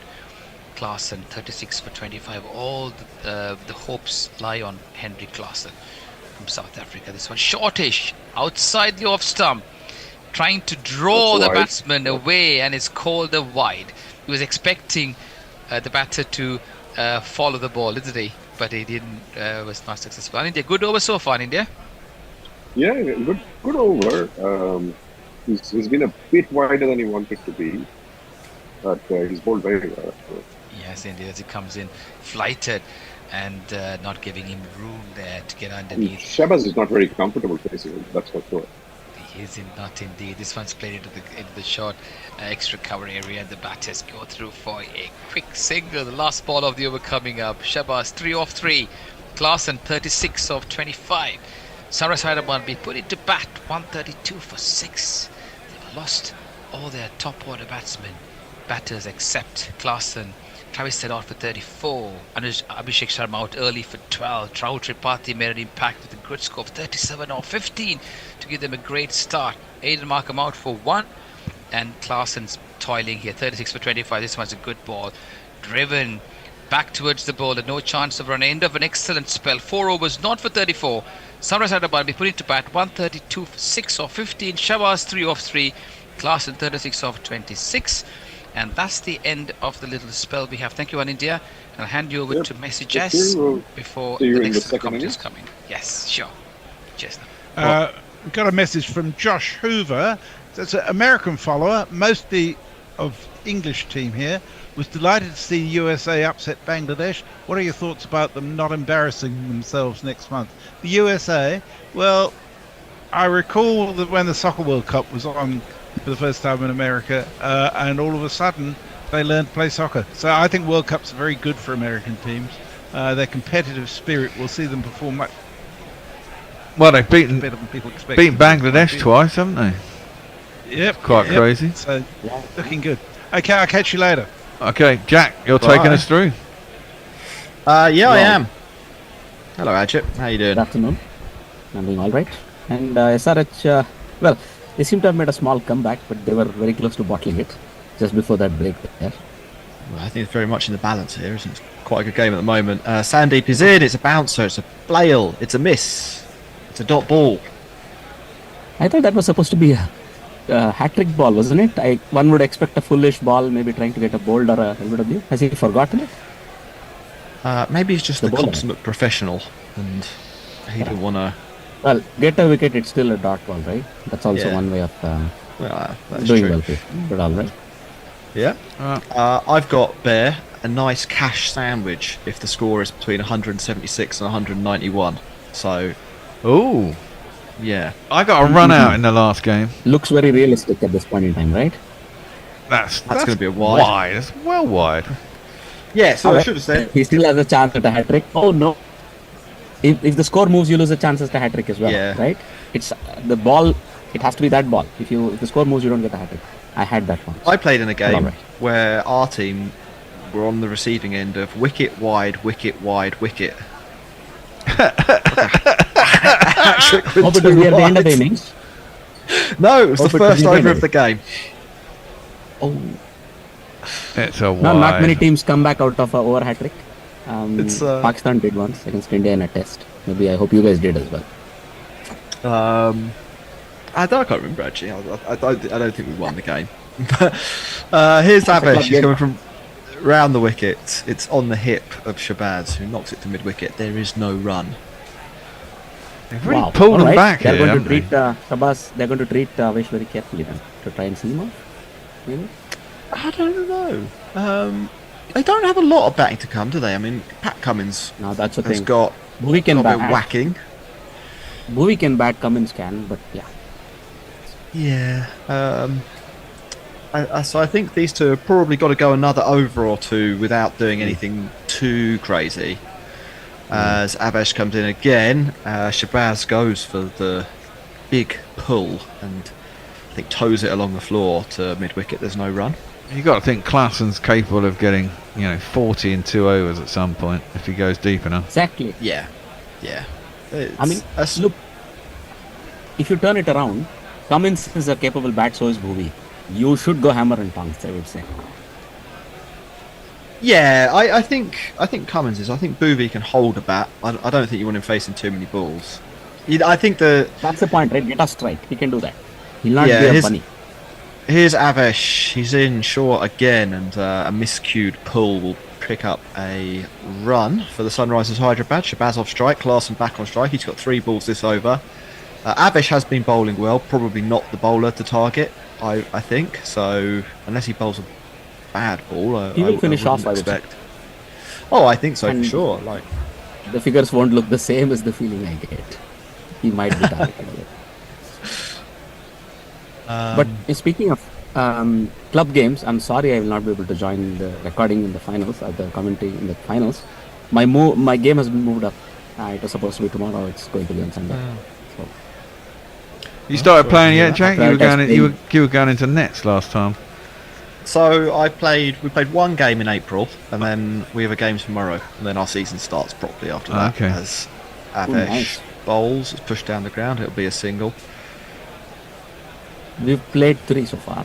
1, 2, and lost 1. And the last one was due to some, let's just say, not being so clever, realizing the rains are coming and the DLS will kick in. But yeah. Oh, DLS, mate. You do that in club cricket. Yes, we have DLS now. Well, you can do it on your phone, Ben. Yeah, it's true. You can, can't you? And it's better than like our league used to have. It just used to use run rate. So if you were batting second and you knew it was going to rain. Yes, I do remember those days in the league. It was pretty easy to win the game. Fair enough. Here comes Abesh. Shabazz gives himself room, does a full 360 with the swing, but does not hit the ball, which is the crucial thing you should be aiming to do if you're a batter. So it's a dot. Good over from Abesh. Wide, dot, 1-1, wide. Yeah, but we used to play time games as well, though. I presume all your leagues now are limited overs, yeah? You're right there, Raj, or have you lost sync slightly? Now, what has happened is I think they are trying to go really swinging themselves off the. He can take 2 balls, get set. Even Dhoni did that in that Jadeja game, if you remember. Jadeja Dhoni, they did it versus RCB. It's okay, you can push a couple of double singles, get 4 balls, then, well, be off. He's swinging at Shabazz is on his toes, pushing into the offside. They take a single. I think Rajasthan will be quite happy with having Shabazz on strike for the beginning of the next over. 136 for 6 at the end of the 16th over. Oh, Bear. Yeah, I'm doing social media, aren't I? Let me see what we got. Well, Leah's with us. She's been away for a while. She says, "Yeah, I didn't really follow this newfangled Indian Cricket League thing this year, as I got dumped on the last day of the Ranchi Test. My social circle left me high and dry. Had to leave Hanover. Oh my God, I'm sorry to hear that." She's slowly getting things back together, getting her stuff going. Wow. Well, I hope it goes okay. We've got the World Cup next. Christ. Oh, my cash Ashwin has sandwich, a remaining. It's quite a surprise now. Bowling somebody like Ashwin in the 17th, 18th over of the game. I like this. I think Shabazz left-handed. He's going to have to try and do something. Ashwin can just bowl his orthodox off-spin. He doesn't have to try Karen ball here. No, and but Klassen has to go after him too. Since then he's been targeted, I think. I mean, he gave probably 8 runs in his first over as well, but considering he was bowling in the power play, that was not bad. But since then he's been targeted. He's not had a very successful day. It could all go very wrong if, well, Klaasen plays most. I feel like Ashwin's This guy gets one of off those like good pass. guys who can compartmentalize a little bit. Shabazz hits him for 6. Drops a little short. Ashwin is pulled hard over deep square leg all the way. I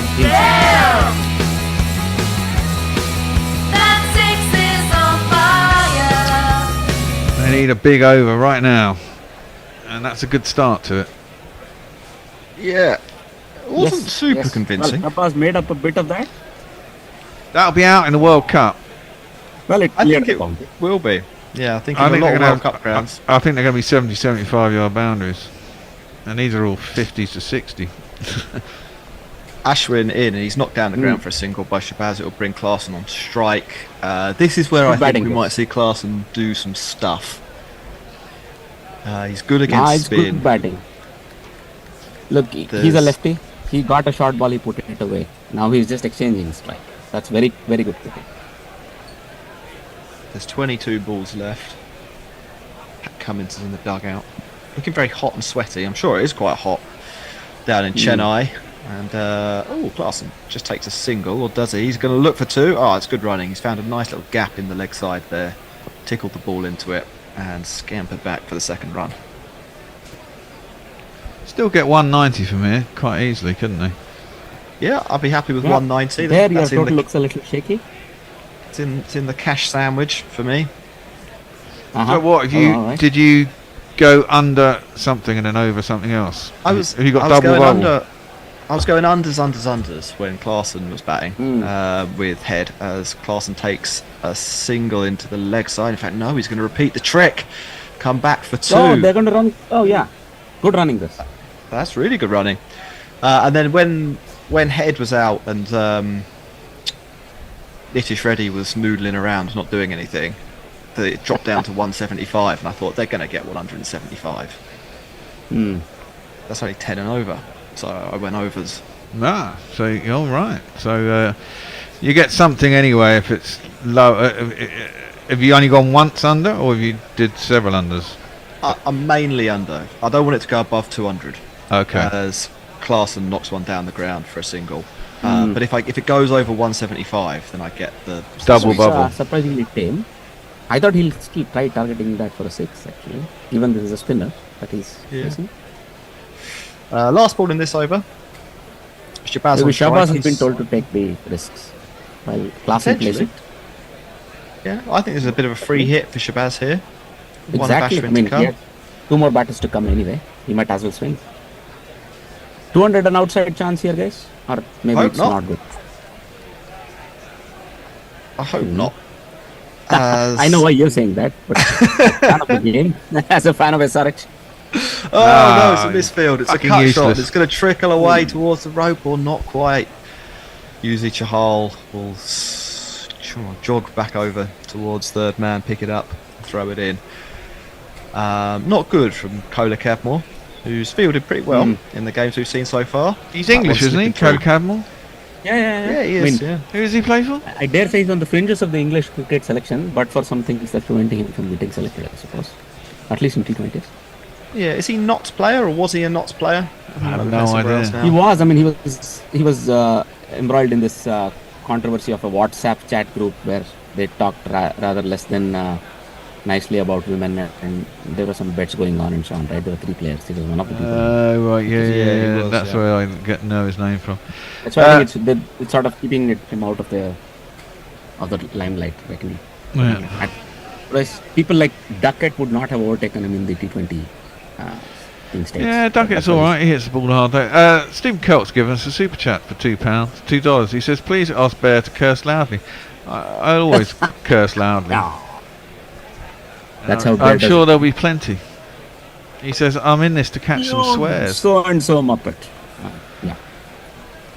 And he also Especially if says- there's any money riding on it, people, we can definitely bet. well, I've got Bear over will- two. I think I've gone over 207.5, and I thought that was a bit. Oh, Bear. that was a bit rash. I went. Feels a bit ambitious now, but Well, it was when Travis Head and Klaasen were going well when the ball was hard, and then as soon as I placed the bet, everything seemed to slow down dramatically. I tell you I've what, just got I- I've got a weather cave update for you, just to let you know. It's currently 32 degrees in Chennai and 81% humidity, Ugh. which is referred to I as already heard dangerously 32. I was already humid. right, because there is cricket happening. Trent bolts in. This is good for your bet, Bear, because he does not bowl well in this phase of the game. He serves one up on a length, and Clarkson belts it back over his head for 6. This over is probably due 22, I think. So Sorry, could this be- over's going to what? I think it could go for 20 odd here. 6 off the Yeah, first he ball. started well. That sense of that wry smile we saw on Samson's face, almost like inevitable. Yeah, I well, Don't fancy him. no, well, Clarkson likes a bit of pace. He's a sapper, isn't he? He comes around the wicket, and I think that will be a wide. Around it. Yep. Ooh, that was He close. serves it up full, Nah, just a bit outside that blue line. he didn't really come all the way outside the off. That should be widened.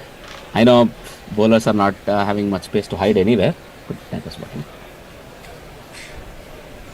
9 4s and 9 6s in the innings. Sunrisers, they've hit the most 6s and the least 4s in the IPL. Well, if you What can a hit it a stat couple of that is. meters across the line, why hit it in the inside?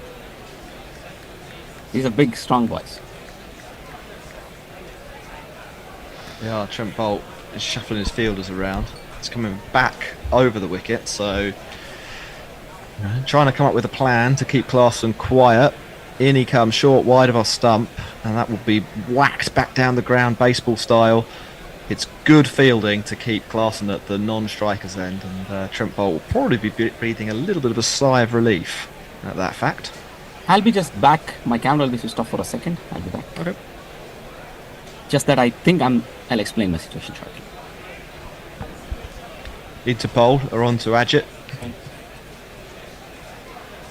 He's got to switch up his VPN. Yeah. Stay ahead of the cops. I'm not sure he's hearing us all that well. No, it does have that kind of feeling, doesn't it? Yes. Clarkson's looking a bit knackered here, down on his haunches at the non-striker. Well, 80% humidity, it must be horrible. 32 degrees and 80%, ugh. Nasty. Trent Bolt comes All in, right. goes full. It's a good delivery. It's hit into the mid-wicket area. There are no fielders at all in the ring on the Wow. leg side. So they come through for 2. This over has gone 6 wide, 1, 2. Almost an agreed too. It They is. don't Scores mind up to field. 160 now. So There I'll are let 15 you balls know to my go in the secret. innings. I'm at work. Oh, I'm at work. I was sitting in these one-person cubicles where my screen was visible to people walking by. I had to go to another one where the screen now faces the wall behind me. Uh-huh. Well, it's after 5, so I'm. Oh, it's after 5:30 5, I was going to now. say. I'm- It should be Oh, finished. yeah. Work should be finished, isn't it, for the day? It is finished. It is finished. Yeah. I'm just staying back because I have some other plans later in the evening in this city. So Okay. bolts in. It's a slower ball bouncer, wide of off stump, and Shabazz taps it on its head. It goes to short third man, but slowly enough they can come through for a quick single. Wow. No, 2 but balls to the- Clarkson coming up. not as productive an over as we had hoped. We had hoped 20 plus. Still a 6 year will still not get rid of 20 plus, right? I mean, it would Of be the last one. 18. Well, from what they're showing us there in the replays, the slower ball delivery is the one to bowl, isn't it? Slower ball bouncer seems to be working quite nicely. People can't pick them. Yeah. Here's Bolt. Sandeep will bowl coming the in. 90th, I think. Again, he goes onto the pads of Clarkson, who times it sweetly, but straight to the man on the fence at deep mid-wicket. And they walk a single. Clarkson throws his head back and goes, "Ah!" There's 2 in the balls South left. African accent. Yeah, but they've only It's a scored 50, 12. right? Did he? Is it 1 run short here? It's a 50. Yeah. I think this is... No, it is a 50 for Clarkson. Well batted. Of 33 deliveries. It's not a bad strike rate at all, is it? Well, based on his own. You lift me with your 50. Class with it. Wow. I don't know who comes up with these catchphrases. Anyway, They Shabazz have to on be asked strike. one Last ball fast. of the over. It's a slow ball that goes down the leg side. Very slow. It's like a child Yeah. throwing a tennis ball. 13 off the over though. A 6. Yeah, he's come back well after giving a 6 of the first ball. And well, he has one more ball to go. But anything less than the boundary here, like, I think, is a win for correct Rajasthan. No, if Here you were he comes. Rajasthan, would you fancy chasing 185? Yeah. Full. Oh, and it's fielded really well. Hit back at Trent Bolt. Puts out his right paw, grabs it, drops it into the pitch. 163 for 6, so it is just 13 from the over. Well And done, we go to man. socials. I was asking if you're Rajasthan, would you fancy 185? Chase a 185? Yes. Hey, Kelky, fuck off. He says you pay the money to the bear and he doesn't swear. When you're upside down, no mate. I need something to swear out. You know, they just randomly swear. I can give you the fuck off jingle if you like. There you go, just for you. Fuck off! Just fuck off! There you go.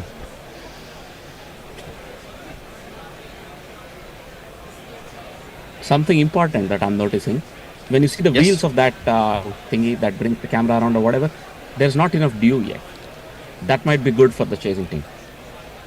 And I mean, potentially also for the bowling team, because the ball will not get wet every time it goes to the outfield. So it might be an even contest. 185, 190 is usually above par at Chennai, but this might still make it an even contest. No dew, not enough dew. Well, yeah, it's quite hot, and I imagine the dew point is somewhere in the 20s. Yeah. And it can set in any time, right? They are right next to the sea. Like the dew can set in like in 3 minutes. So we don't know. It's Sandeep, as I had predicted. The 19th over will be bowled by Sandeep, and Avesh will bowl the last one, if I'm not wrong. They're sort of good ended. Avesh is on good form, and Sandeep, he doesn't give you that much additional pace. As much as Klaasen likes space on the ball, this will be a nice challenge. It is Klaasen on Probably they strike. took a lot of those, those throwing thingies, and they practice a lot against somebody like Sandeep, of a slightly lower trajectory compared to most fast bowlers. Yeah, he does have kind of awkward action. He's bowled him! It's a Yorker, it's a great Yorker, and leg stump is out the ground. It swings inwards. It's not fast, only 121 kph, and Klaasen gestures that it did something in the air. Well bowled, Sandeep, and that's a big swing towards the Rajasthan Royals. In it just.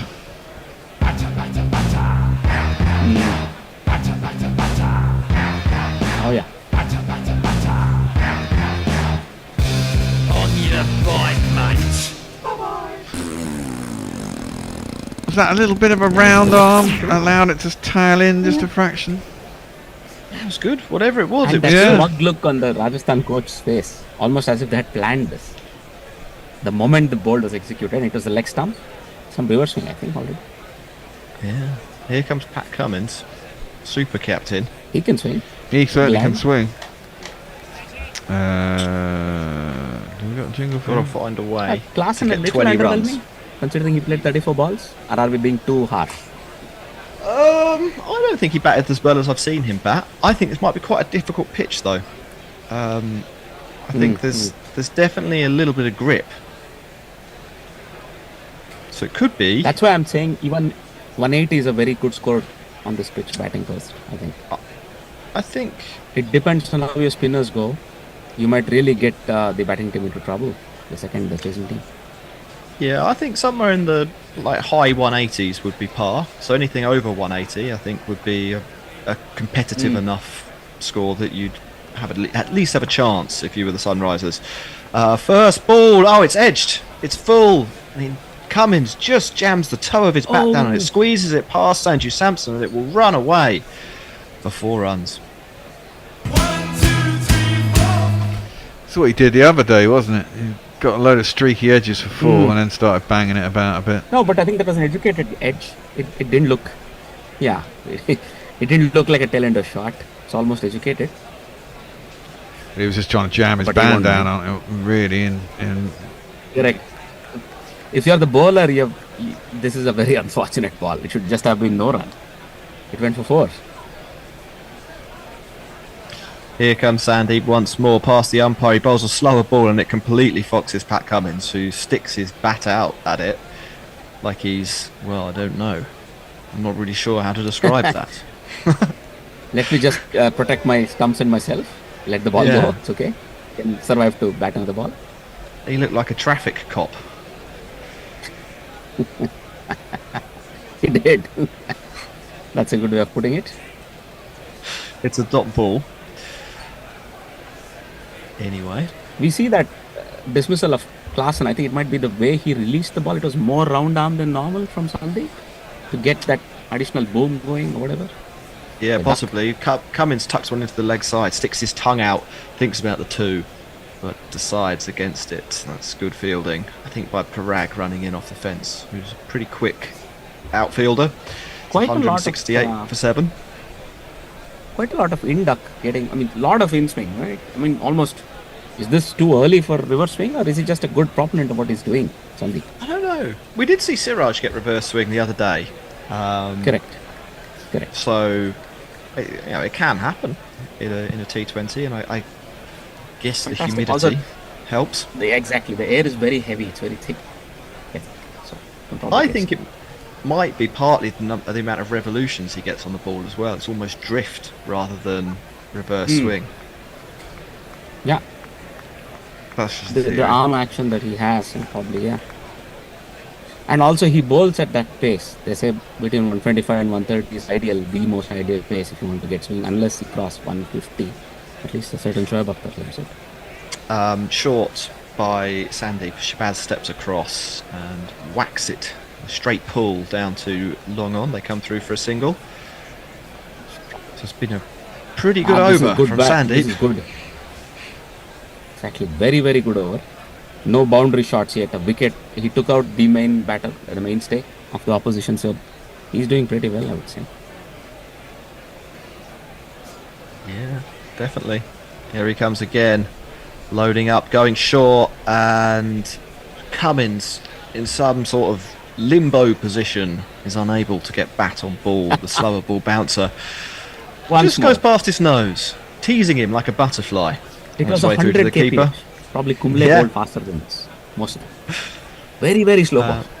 Yeah, with exactly the same action as well. He bowls with the ball sort of stuck right in the back of his hand, so it comes out so slowly. 169 for 7. Yeah. There. Get off the vape and get on social media. 6. Well, Stephen Kirk is thankful for me playing the fuck off jingle. Well, Australia will. Don't know what that is to Pokemon. But New Zealand are well overdue a big trophy in limited overs. Well, I'm quite surprised that Trent Bolt isn't in that squad. I know he's given up Test cricket and they're all a bit. Oh, is he? He is. Oh, someone said earlier that he wasn't. He's in the T20 World Cup squad. I was going to say that would be mad if he wasn't. Right, I need 7 runs for the cash sandwich. I think you'll get it. You'll get it. It's tighter than it was supposed to be, though. I think the Rajasthan. I'm miles away from mine. Here is Abesh round the wicket. He goes full. Shabazz backs away and then tries to hit it through the offside, but he's gone so far to the leg side that he can't actually reach the ball, so it will be a dot. I can't quite understand what Shabazz is doing here. He's better off just staying still. He has a good, strong hit if he can get in under the ball, right? He's trying too much? Yeah, I think so. I think he may be trying to manufacture shots that he doesn't need to manufacture. Here comes Abesh once more. He goes short, and Shabazz, he swings so hard. And he completely loses his shape. He's looking up at the sky when he should be looking at the ball. Goes through to the keeper. It's another dot ball. Oh. They're definitely very happy. Your cash sandwich is in serious danger. My cash sandwich 7 runs, 5 balls. Is in major danger. Mind your 6 will ease your nerves. No, but I think this is a wonderful performance for Rajasthan. The way they're finishing this innings. The way they pulled this back. I mean, they were 91 for 2 after about 9. 9 or 10, yes, I remember. This is fantastic. You would not 91 think for 3. There must have been. Here he comes again, Abesh. And Ashwin did not do really well. He bowls seam up, and it goes, I think, over the head of the batter. He doesn't play a shot. Yep, wide has been signalled. It doesn't look like it's going to be contested. Nah, it felt like an obvious wide, actually. Yeah, that would be a waste of time. They do have 2 reviews, so they probably should, just in case. But for the sake of the game, we hope they don't. It seems very obvious. Well, Shabazz hasn't been much of an impact player, has he? Not much impact. 18 off 17. No. They might have been bowled out without him. So Yeah, true. But yes, that's. I mean, he dragged them to 175. Oh, there we go. This is totally different. Avesh bowls a ball and it's hit down the throat of long on. Shabazz goes. He finally plays the ball. He finally gets bat on one of his big shots. It was a low full toss, but all he can do is hit it to the fielder. Takes a good catch diving Fantastic forward. catch, yeah? I think it was Parag, was it? Fantastic catch. I think so, Running in, yeah. diving. 170 for 8. I think it should have been easier than it was, but let's give him a jingle.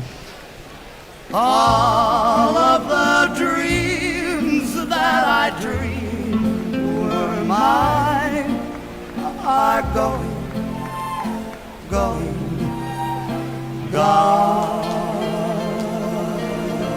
Guerilla, I think, wasn't it? Catching Jural, that? Jural. Sorry, it was Yeah. not Parag. It was Jural.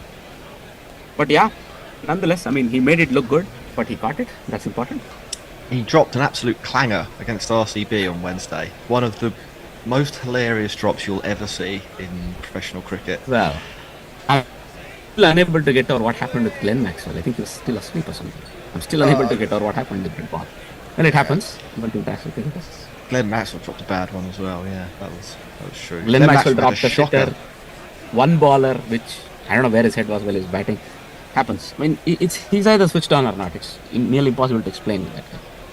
Anyway, back to this one here.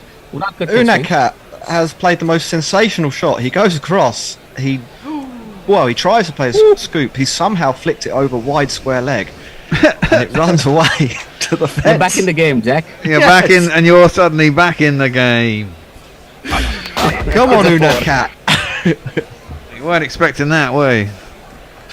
I don't think anyone was expecting that. I'm not That sure was almost a Unadkat was flick. expecting that.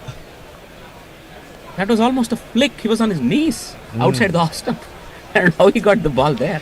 But That's the CEO, isn't it? Or the owner's daughter or something? Yeah. Yeah. Kavya Maran. Yeah, that's her. The one who's Okay. sticking, suddenly he's on. We need 2 runs here. They'll get it, mate. 2 runs. When you look at the last We need 5 what we overs, want. 44 We want. for 2. I think we want 2 So far. sixes for the game, don't Yeah, we? now that is serious stuff. But Yes. even 44 for 2 with 2 balls left, most teams will take it. Well, do you need 177? I need 176 for the full win. There you go. Okay. 2 more runs. 2 more runs, you're good. We are losing the bigger picture here, but fine. No! Oh, it's hit by Unadkat into the offside. They'll come through for a single. It probably would have been a wide if he'd left it. It was a full ball just outside that tram line. They walk the single. Cummins will face the last ball. I think unless it's a wicket, I'm going to win. And the other thing, right, it's very tough to be not greedy with that ball, right, that shot. You always think if you can get it wide of that point fielder, there's almost always runs behind him. It's 4 probably. Especially with that very wide ball. Yeah. Well, Unadkat's done his job. 5 off 2. Some of the other Sunrisers batters, not so much. Hence why Unadkat's batting. Cummins 5 off 4. So he's had a handful of sighters. 1 ball to go in the innings. It's 175 for 8. What Skipper is patch. going Finished off. to happen? Cummins steps across. He has a swipe. He misses. The batters Oh, no. run, but they don't run. I don't believe this. You failed, man. You failed. That's I don't outrageous. believe this. Why not take a run of the last ball? It's okay if you run out, right? I think No, they Pat didn't take the Cummins run. He sent is him back. hoping it's a wide. I think Pat Cummins is hoping it's a wide. There's a review for the It run out wasn't at the a wide. non-striker's end. Let me just explain what's happened. It's bowled. It is wide of off stump. Cummins swipes at it. He misses. I think he'd stepped across, so I don't think it will be a wide. It goes through to Sanju Samson. Unadkat, who knows it's the last ball of the innings, he runs towards the non-striker's end. Pat Cummins sends him back. The ball is thrown to the bowler, who throws the stumps down. Unadkat is going to be run out at the non-striker's end. They did not take the single that I needed for my cash sandwich bet to come in, Good God. which is devastating. But they are going to review the wide. Let's see where Cummins is. He has stepped across the fairway. But nah, he's well outside off stump. You can't wide. Yeah, that's not It's going to still be pretty wide. wide. He's only on the line of off stump, though. It's Nah, not going to be a he's- wide. He's come He's towards down outside. more than gone across, and it's wide of the blue line. I wouldn't be surprised if that was given as a wide. And why I the would fuck be didn't he shocked. run? I suppose if he thought it was a wide, he wouldn't run. But you should run anyway, shouldn't you? Assume it's Yes. not going to be. That's the whole point. You miss the He ball, you have should- to put your head down and run. The other Let's have a guy look. is running. I don't He went know. back. There's lots going on here. They're reviewing the run out. run The run out. out is out. The run out is definitely out. It looked out even to the naked eye. I can't see that the wide. Oh, will so be- he's out anyway, isn't he? Because it's a Yes. you can be run out on a wide. Out is definitely going to stand. Whether they get an extra ball is the question. No, they're not Out is gonna get definitely an going to extra stand. Out. Wicket left. And No wide. 175 for 9 is the end of the innings. I'll run through the scorecard really quickly. It was an early win for the bowling team. Trent Boult picking up Abhishek Sharma in the first over. Then there was a partnership between Tripathi and Head, who both got into the 30s before they were dismissed. There was a big wobble in the middle by Sunrisers Hyderabad, but Klaasen was able to steer the team towards a sort of competitive total of 175 for 9. He top scores with 50 off 34 balls. Trent Boult picks up 3 wickets, but he was expensive. And Avesh Khan, star of the bowlers, 3 for 27. He delivered when it mattered in this qualifier 2, or as we call it on the cricket podcast, the sexy game 2. To win, Rajasthan Royals require 176 runs. Should be pretty gettable. But there's enough there in this pitch that maybe if Sunrisers Hyderabad do bowl well, pick up an early wicket or two, there could be a twist in this game. It's about the middle order, I think. Those 3 people that I think have really stood well for Rajasthan this whole season. So I would say it's between. It'll be one of these people have to stand up. I think I expect big things from Parag and Samson actually today. well, it seems to me that taking a pace off really works. If you've done anything whilst you're batting and you know that, you should be telling all your bowlers actually, once the ball gets soft, i.e. probably after 4 overs at maximum, you should be looking at taking pace off if you want to try and keep the Oppo under your score, because they did go out pretty well. I mean, they got up to 91 for 3. They lost 3 wickets until Tripathi was out, until Head was out. They were going along at a pretty good lick, and that's when they started taking the pace off. For the previous 2 overs before they got the wicket, they were taking the pace off, and the game sort of changed at that point. But hey, we shall see how they do. Go and grab yourselves a coffee. We'll pay about 2 minutes of a podcast because that's about all we'll get. And we'll see you all back here in about 5-10 minutes tops, I'd have thought. See you in a bit. See you in the second innings. Yeah. Trevor Brunt, leading women's cricketer, leading men's cricketer, Pat Cummins. And then what I thought was interesting, you're in the sort of the second phase of kind of going right back to 1877 and sort of retrospectively kind of awarding the Cricketers of the Year, aren't you? Which Kit told us about. Yeah. Wisden Trophy winners. Wisden Trophy winners, yeah, thank you, yeah. So, Don Bradman again, Alf Valentine, Jim Laker, Betty Wilson, which I thought was a very interesting one, but, 7 for 7 and 4 for 9, you can't argue with that in a test match. Enid Bakewell, Gary Sobers, I think 3 times. Bob Massey, God, I remember that. It was just nuts. Yeah. But then I looked at 2019 and I thought there can only be one result here, and it was Kusal Perera. So had Ben Stokes appeared somewhere else, or what was the was the thinking there? Do you think it was a toss? I mean, it was very tight between Stokes at Headingley and Perera at Durban, and it. So tight, really, because they both added something like 70 odd for the last wicket with the number 11 at the other end. Pereira got 153, Stokes got 135. What swung it in the end was the fact that Sri Lanka had only ever won 1 test in South Africa previously. Whereas England winning a home test against Australia is obviously clearly far more common. But I mean, look, Stokes is, anyone who was at Leeds that day will tell you it's the greatest thing they ever saw, and they were right. But we had to make a call. We had to make a call on which was better, and it was literally the fact that what Pereira did was rarer than what Stokes did. But yeah it was. Stokes unlucky. Any other year he walks away with that prize. So yeah. Well, or Jack Leach does if he wanted to be just the contrary. One of the things, if you sat with a piece of paper and you drew a mind map, we talked about connectivity. One of the things I think you've done quite really well actually in this year's edition is you take a central event and you can see how thinking springs onto other things. And this year, to borrow the Sky Sports praise, you talked about the Super Sunday, and you started with that incredible day with Shamar Joseph and then Tom Harley, 6,000 miles apart, which in itself was a phenomenal day. But you then build the connectivity from that into a number of different areas that fit. One is the argument around playing more tests than 2 in a series, even if it meant going to 4 days, which is an area you are potentially quite controversial on. And then you get into the distribution of wealth, and then that leads you to the politicization of Indian cricket. Maybe in my own head I'm retrospectively drawing that mind map, but all of these things, I can see them, how the arrows point to each other. Take us through some of the thinking there that sort of led you to what I think are some pretty forthrightly argued opinions. Thanks. Yeah, well, the notes are kind of, in some ways the toughest part of the job, in as much as you sit down with a blank screen and you're thinking, what I write now has to make some headlines in a couple of months' time, but it also has to stand the test of time, so that in 20 years or so someone picks up that wisdom, looks back and says, oh, he wasn't totally proven wrong by subsequent events. So you're committing yourself to history there, though. Really, and I know that I'll have to justify what I wrote in interviews, so I have to kind of be on it. So I wanted to start. Wisdom Notes can get a reputation for sort of moaning about things. I wanted to start with a celebration. That was Super Sunday, as you say.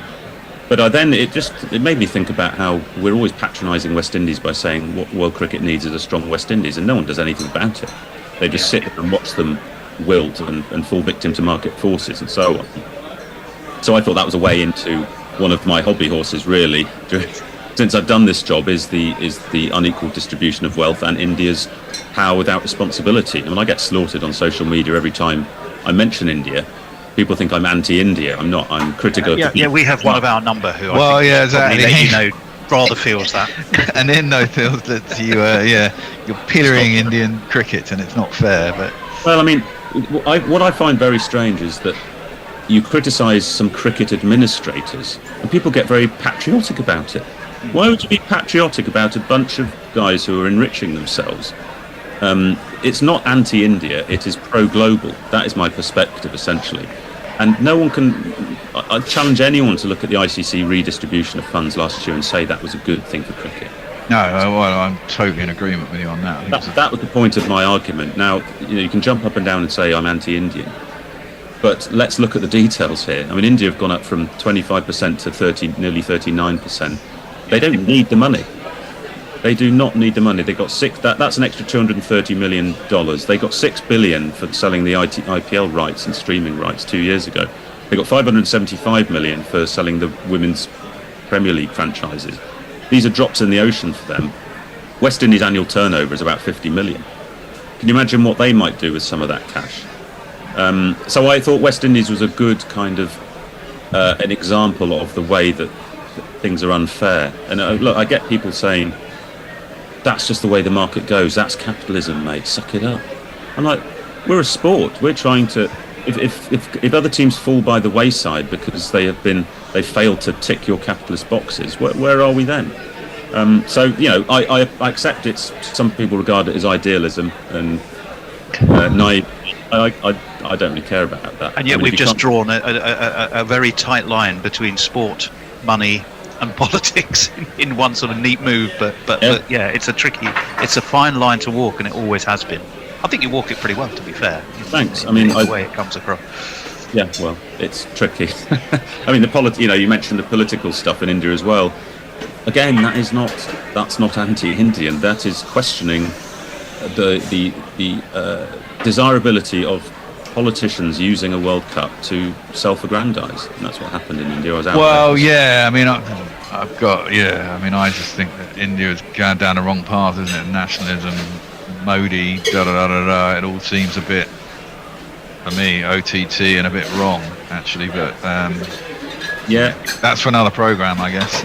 Probably. well, yes, and no, because I mean, there is an abiding image which I should not have in my head for that World Cup, other than England seeming to go horribly backwards and wondering, just the man with the faraway eyes, Joss Butler, having to front up another awful post-match interview. But the abiding image is lodged in me is Modi practically throwing the trophy at poor old Pat Cummins, and that poor lad stood there on his own. Go, what the fuck? And that just felt so raceless and wrong. Well, it was great, but that's my point. That's I think that for me that sort of sums it up. I think it was graceless, and it was. It's the way that India seems to be heading, and it's uncomfortable. I personally feel uncomfortable to see it. I just think it's a little bit wrong. Yeah, it wasn't the finale India had planned. They had rolled the red carpet out for themselves essentially, and sort of tripped over it at the last minute. Modi was supposed to hand over that World Cup to Rohit Sharma in front of 95,000 screaming fans at a stadium named after him. Yes, that was the plan ahead of an election year. So it was all laid out. In fact, India became the first home team not to win a World Cup since West Indies in 2007. So it was a very bad moment for India, and they messed it up because they fiddled with the pitches as well, which I write about in the notes. And I did that story for the Daily Mail while I was in India at the World Cup, and I got dogs abuse for that. But the story behind that story was that the BCCI were going over the head of the ICC's pitch consultant Andy Atkinson, who was furious about it. I had the email. That's why ICC's denials. I had the email from Atkinson. Well, you described it rather interestingly as Orwellian, in that the bigger concern was how did the information get out, not what. That's right. Not the fact that it had happened. So Orwellian is not a bad sort of description of it, I think. I mean, something else you pointed out, which hadn't occurred to me, but and I need to double check with you that I've got the facts right here, is that in the last 3 World Cups, in both T20s or ODIs, India's last group games, as if by magic, have been against Namibia, Zimbabwe and Netherlands, and then coming up in the World T20 it's going to be Canada. So in the event of them needing to pile on a few runs for a net run rate challenge if they need it, they've got the softest of opposition to do it. You're essentially saying once might be a coincidence, or once that's the way the cookie can crumble. It can't crumble that way 4 times. That's quite a statement. Well, I'm presenting the facts to readers and allowing them to draw their own conclusions. I mean, for me, it is another example of the fact that my overall contention is that people are afraid to stand up to India for obvious reasons. They bankroll the game. They don't want to scare India off from touring them because that's how they make their money. And I get all that. I understand the realpolitik of cricket. I'm just questioning whether that is a healthy position for the game to be in. But we get back to this question so many times. But you think that's because the actual ICC isn't a government body? It's a sort of it's a partnership at the top that doesn't actually have the power that it should do as a governing body. Absolutely, the ICC doesn't really exist. It's a phantom operation in the desert. It is made up of its constituent members. That's the ICC. The decisions made by the members. That you've not got someone above them going, I disagree with what conclusion you've reached. I'm making you do this, like the wisdom throne or something. If you think that will ever happen? I mean, it should happen. I mean, like FIFA is a governing body. Okay, it's a pretty bad example. I mean, it's as bent as hell as well as ever. Yeah, well, exactly. Well, precisely. I mean, what have they done now, isn't it? Yeah. Well, I mean, there is that, but I mean, it does need a governing body, doesn't it? That has teeth, that can slap people down. Well, the problem cricket is in this specific sort of arrangement where one country so dominates everything. No other sport really has that in the same way, and the ICC have sort of had to accept that, really, that the BCCI run the show. I mean, that World Cup was run nominally by the ICC, but in practice by the BCCI, and that's why the pitch story was so aggravating to the ICC, because it sort of exposed the reality of who was running the competition. So no, we are where we are. Look, I'm kind of arguing against a scenario that is impossible to stop. It's a runaway train that has long left the station. Yeah. I think we all rail against it, don't we? Well, but what you can do is continue to highlight it in in an august publication.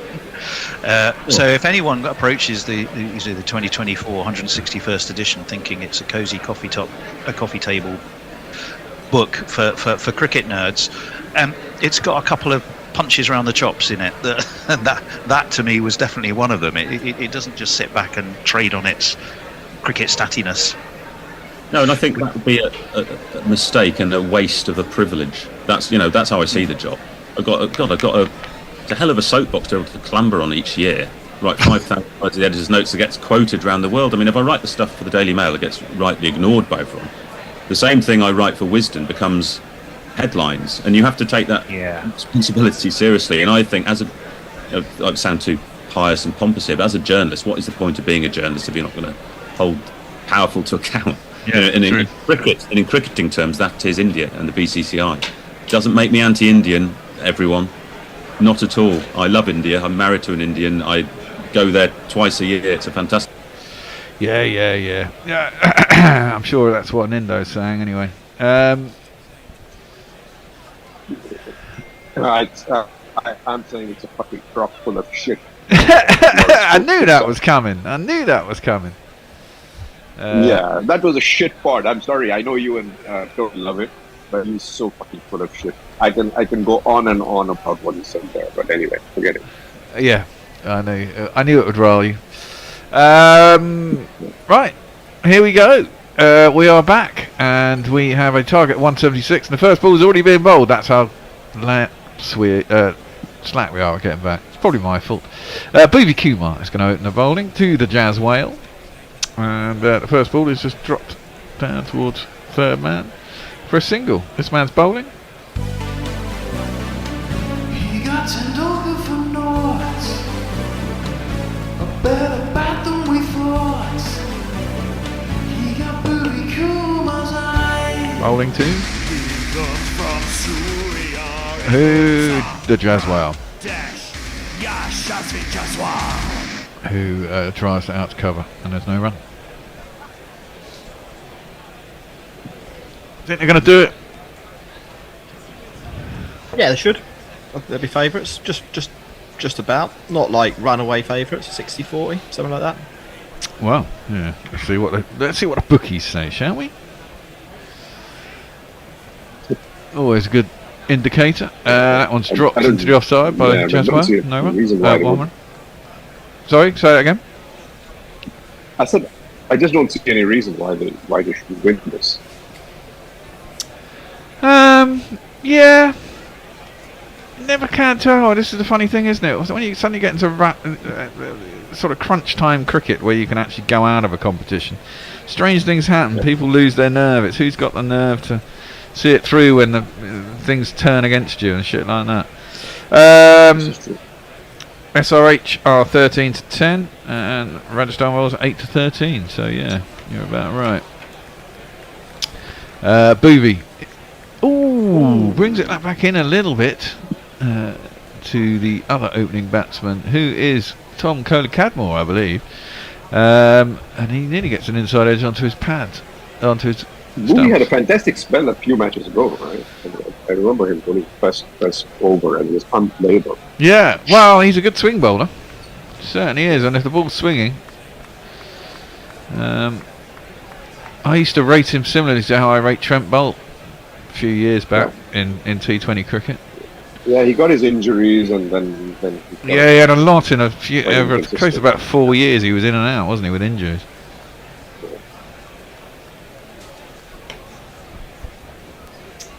Kohli-Cadmore's quite a brutish big boy, isn't he? Unit. He is a unit. He's cut that out towards backward point where it's fielded. Well, more third man, but it's covered by backward point, and it'll just be the one run. Just 2 runs off this first over. 1 ball to go.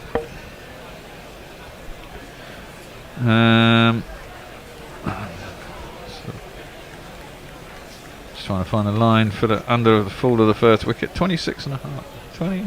It's been a good over, very good over. 25.5. I think I'll take that. thankfully I didn't put the money on just yet, because that ball has been swung by the Jazz Whale high over deep backward square leg into the stands, and it will be 6 runs.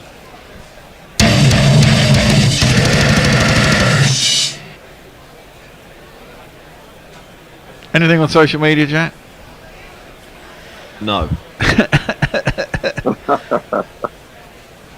That's the short answer. Yeah, the IPL really doesn't land a lot in England, I don't think, really. I think it has seasons. I just think it's the fag end of it, right? Sorry? It's been probably been too much of it. Well, there is too much of it. They just I need think to shorten it. I think there's a few things going on as well. I think, like, this year, none of the English stars have really done anything, which is usually a requirement for it to break through. Like, a few of them have played well, Phil Salt, for example. But Phil Salt's he's not A-list in this country. No.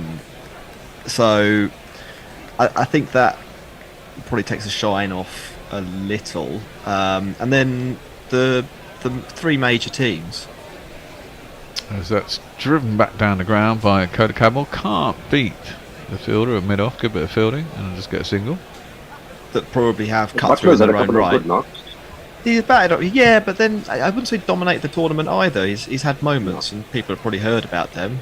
Might even have seen the one where he was playing against KKR, because that sort of went on for a while. But it's not like a couple of years ago, every time Joss Butler batted, it was possible he could get 150 balls. Yeah. And then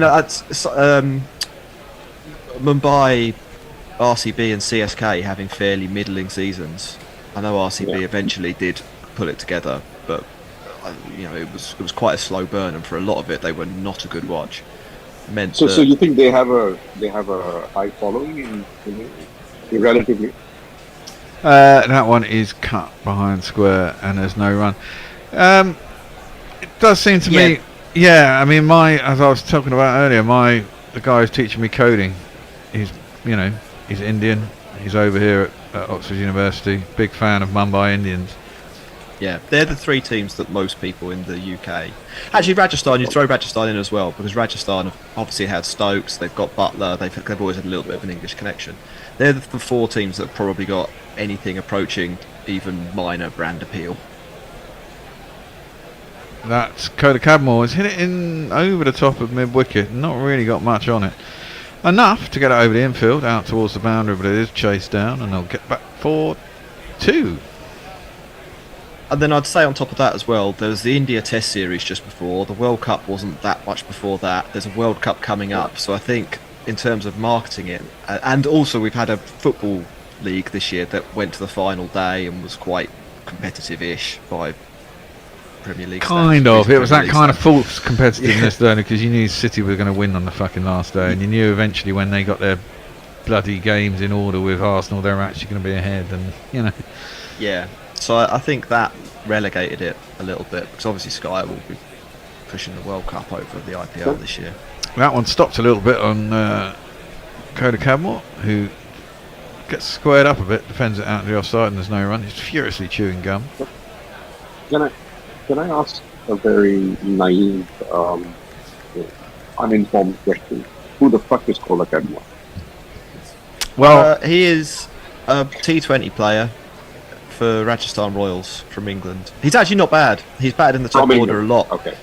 Batted in the top order a lot in the sort of second tier of franchise leagues and done quite well. He's a bit of a biffer. There's a big appeal. The umpire's not giving it. He stepped back. There's a foolish ball by. They clearly don't think it was actually out, because neither of them are interested in reviewing it. But there was a big appeal. Koda Cadmore stepped back, tried to smear it through the offside. It was very full, quite close to the bat, but clearly not on it. I mean, he does look like a biffer. I mean, he stands there in a sort of baseball stance. He's got a lot of weight behind him. He is a big unit, and he missed that one. Is he in the reckoning for England at any point in time? Well, probably not. Probably not. But then he was in an unsavoury WhatsApp group.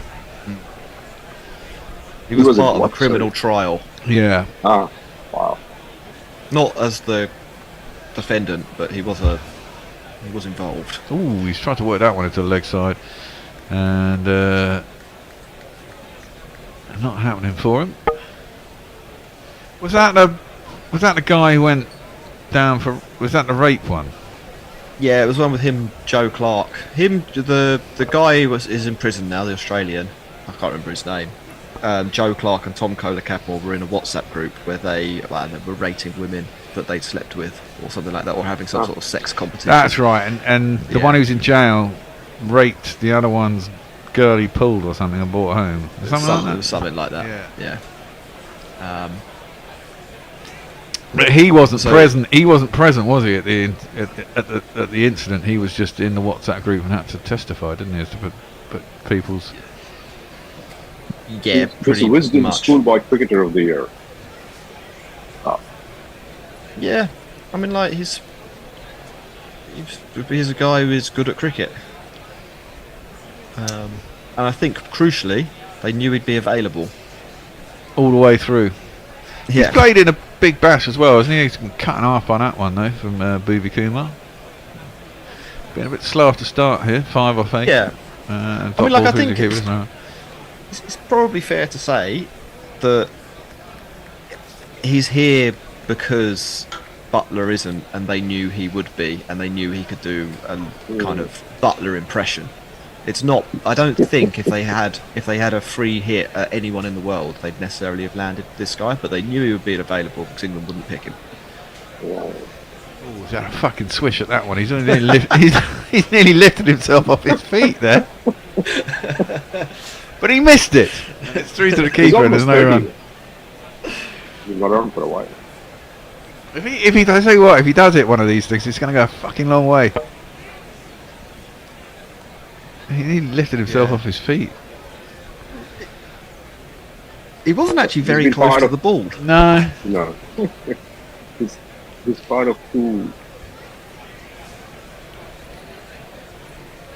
That one he does get. It's a bit straighter. It's up to mid-off. Ooh, that's a tight run. There's a shot at stumps. Missed the stumps. Might well have been. Yeah, he made it, but it would have been close, I think. He looks quite pasty, Kohler-Cadmore. I don't know if he copes with his heat that well. Dale Barrel name, probably a posh twat, isn't he? Yeah, almost certainly. Went to Malvern College. Actually, my friend Alex went there, and he's a posh. I wouldn't say twat, but okay, he is posh. Yeah. Yeah, Malvern is. I think this Kohler-Cadmore went there on a cricketing club. I mean, a lot of them do.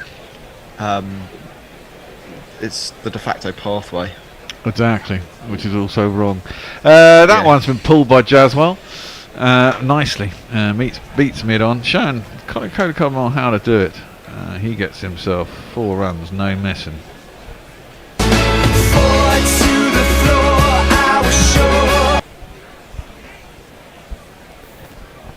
Did I put that bet on eventually? I don't think I did I?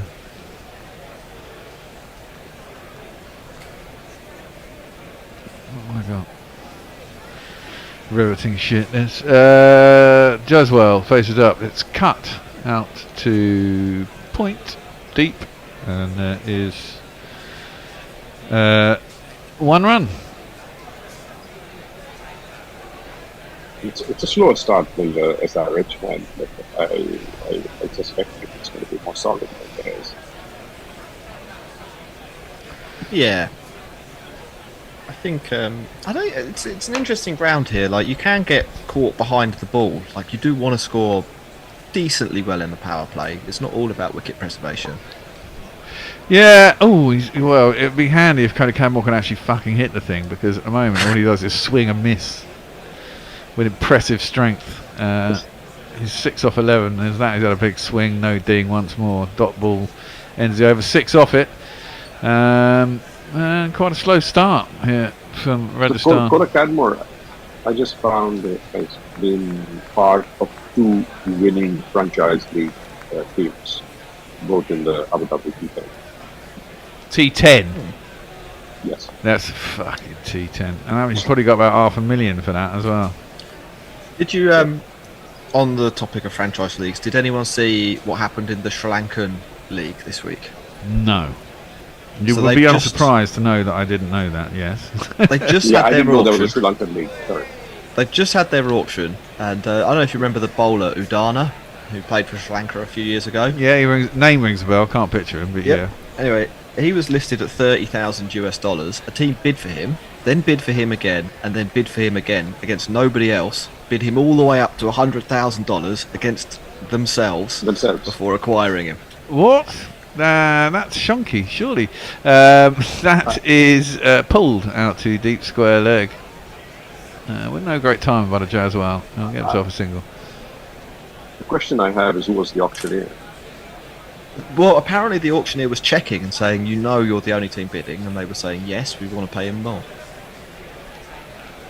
Why don't they just Why say? couldn't they just have said 100,000? Yeah, exactly. We bid 100,000. You fucking idiots. No, Serious. they made 3 bids to get it up to 100 grand. Well, Maybe they have a rule that you can't bid up by more than 30,000. Apparently not. Apparently not. There's another owner who And it's owned so a Sri team. Lanka. So Sri Lanka. Yeah. Who owned a Very team. bizarre.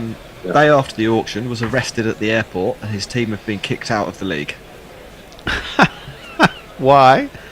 Shonky business, I no don't doubt. know. There's definitely something dodgy going on there, isn't there? The 100,000. I mean, you can all make an assumption there that what they've said is, if we will pay you $100,000 but you have to give us 30,000 back, because the money will be coming centrally from the Sri Lankan cricket board, not from the team owner's pocket. So I think you can make an assumption that there's something dodgy going on there, and then who knows with the bloke arrested at the airport what happened. I mean, for a country that loves cricket so much, with so much passion, I mean, it has one of the most corrupt, dysfunctional administrators of any country. Well, that's the problem, isn't it? When you got, I mean, Bangladesh is quite similar. Pakistan can be quite similar. Yeah, Pakistan's kind of organised, but they just can't stick with anybody, and everyone's always blaming someone else, right? But it seems to me that Bangladesh and Sri Lanka are pretty fucking dodgy, and there's a lot of backhanders, and it's all that business that goes on because that's kind of how the country runs. It's not quite mature enough as a democracy. And so all this sort of shenanigans goes on, and it's to the detriment of their actual team, as that is hit to point where he hits the fielder and there's no run. The thing is, if you have a golden team like you had when Jayawardene and Dilshan and Sangakkara and all those boys are playing, and Murali, almost doesn't matter what the shenanigans are going on behind the scenes, because the team picks itself, and actually it's pretty competitive and wins shit, right? But as soon as they all retire and you've got to pull the next Gabs off the rank, and then everything's not going so well, it all breaks out into the open and then falls apart. Yeah. Anyway, pretty dodgy.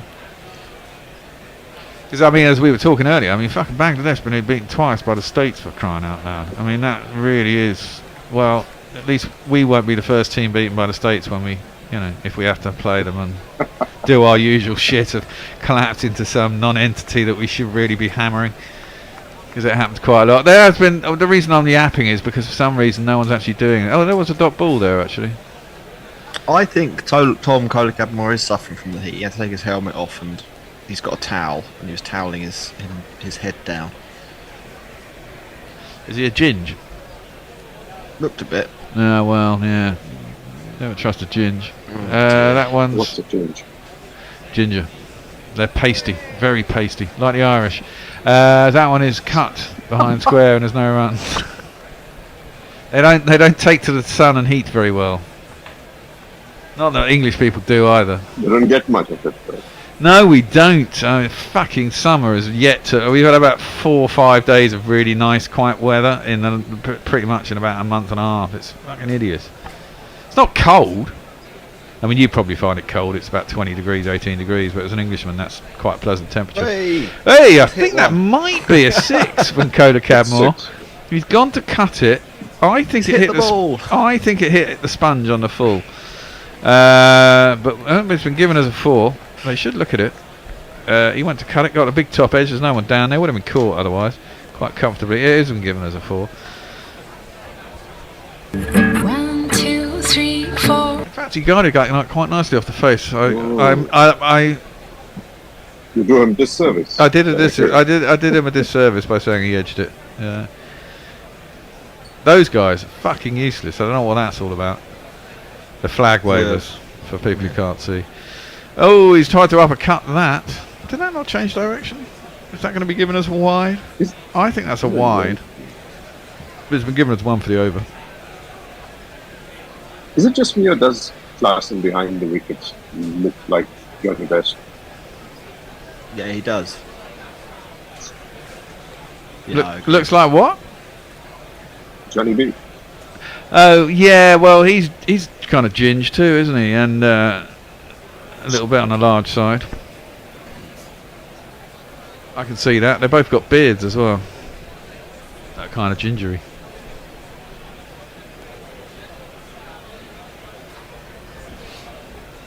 I'm surprised the ginger police aren't on me actually. As Cummins comes in the bowl with a big swing. He's got not enough of it. Coda Cadmore has come to an end. 10 or 15. It wasn't a great show from Coda Cadmore. He shakes his head, and rightly he should. He's been swinging and missing an awful lot. Finally connected one to get for 4. He's had a big swing at that one. Pat Cummins is a wily and good bowler, and he has been caught at cover. He just went a long way up in the air.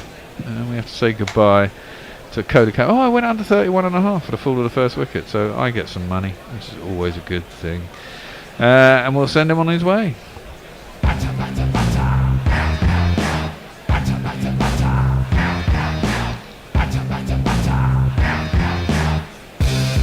your bike, mate.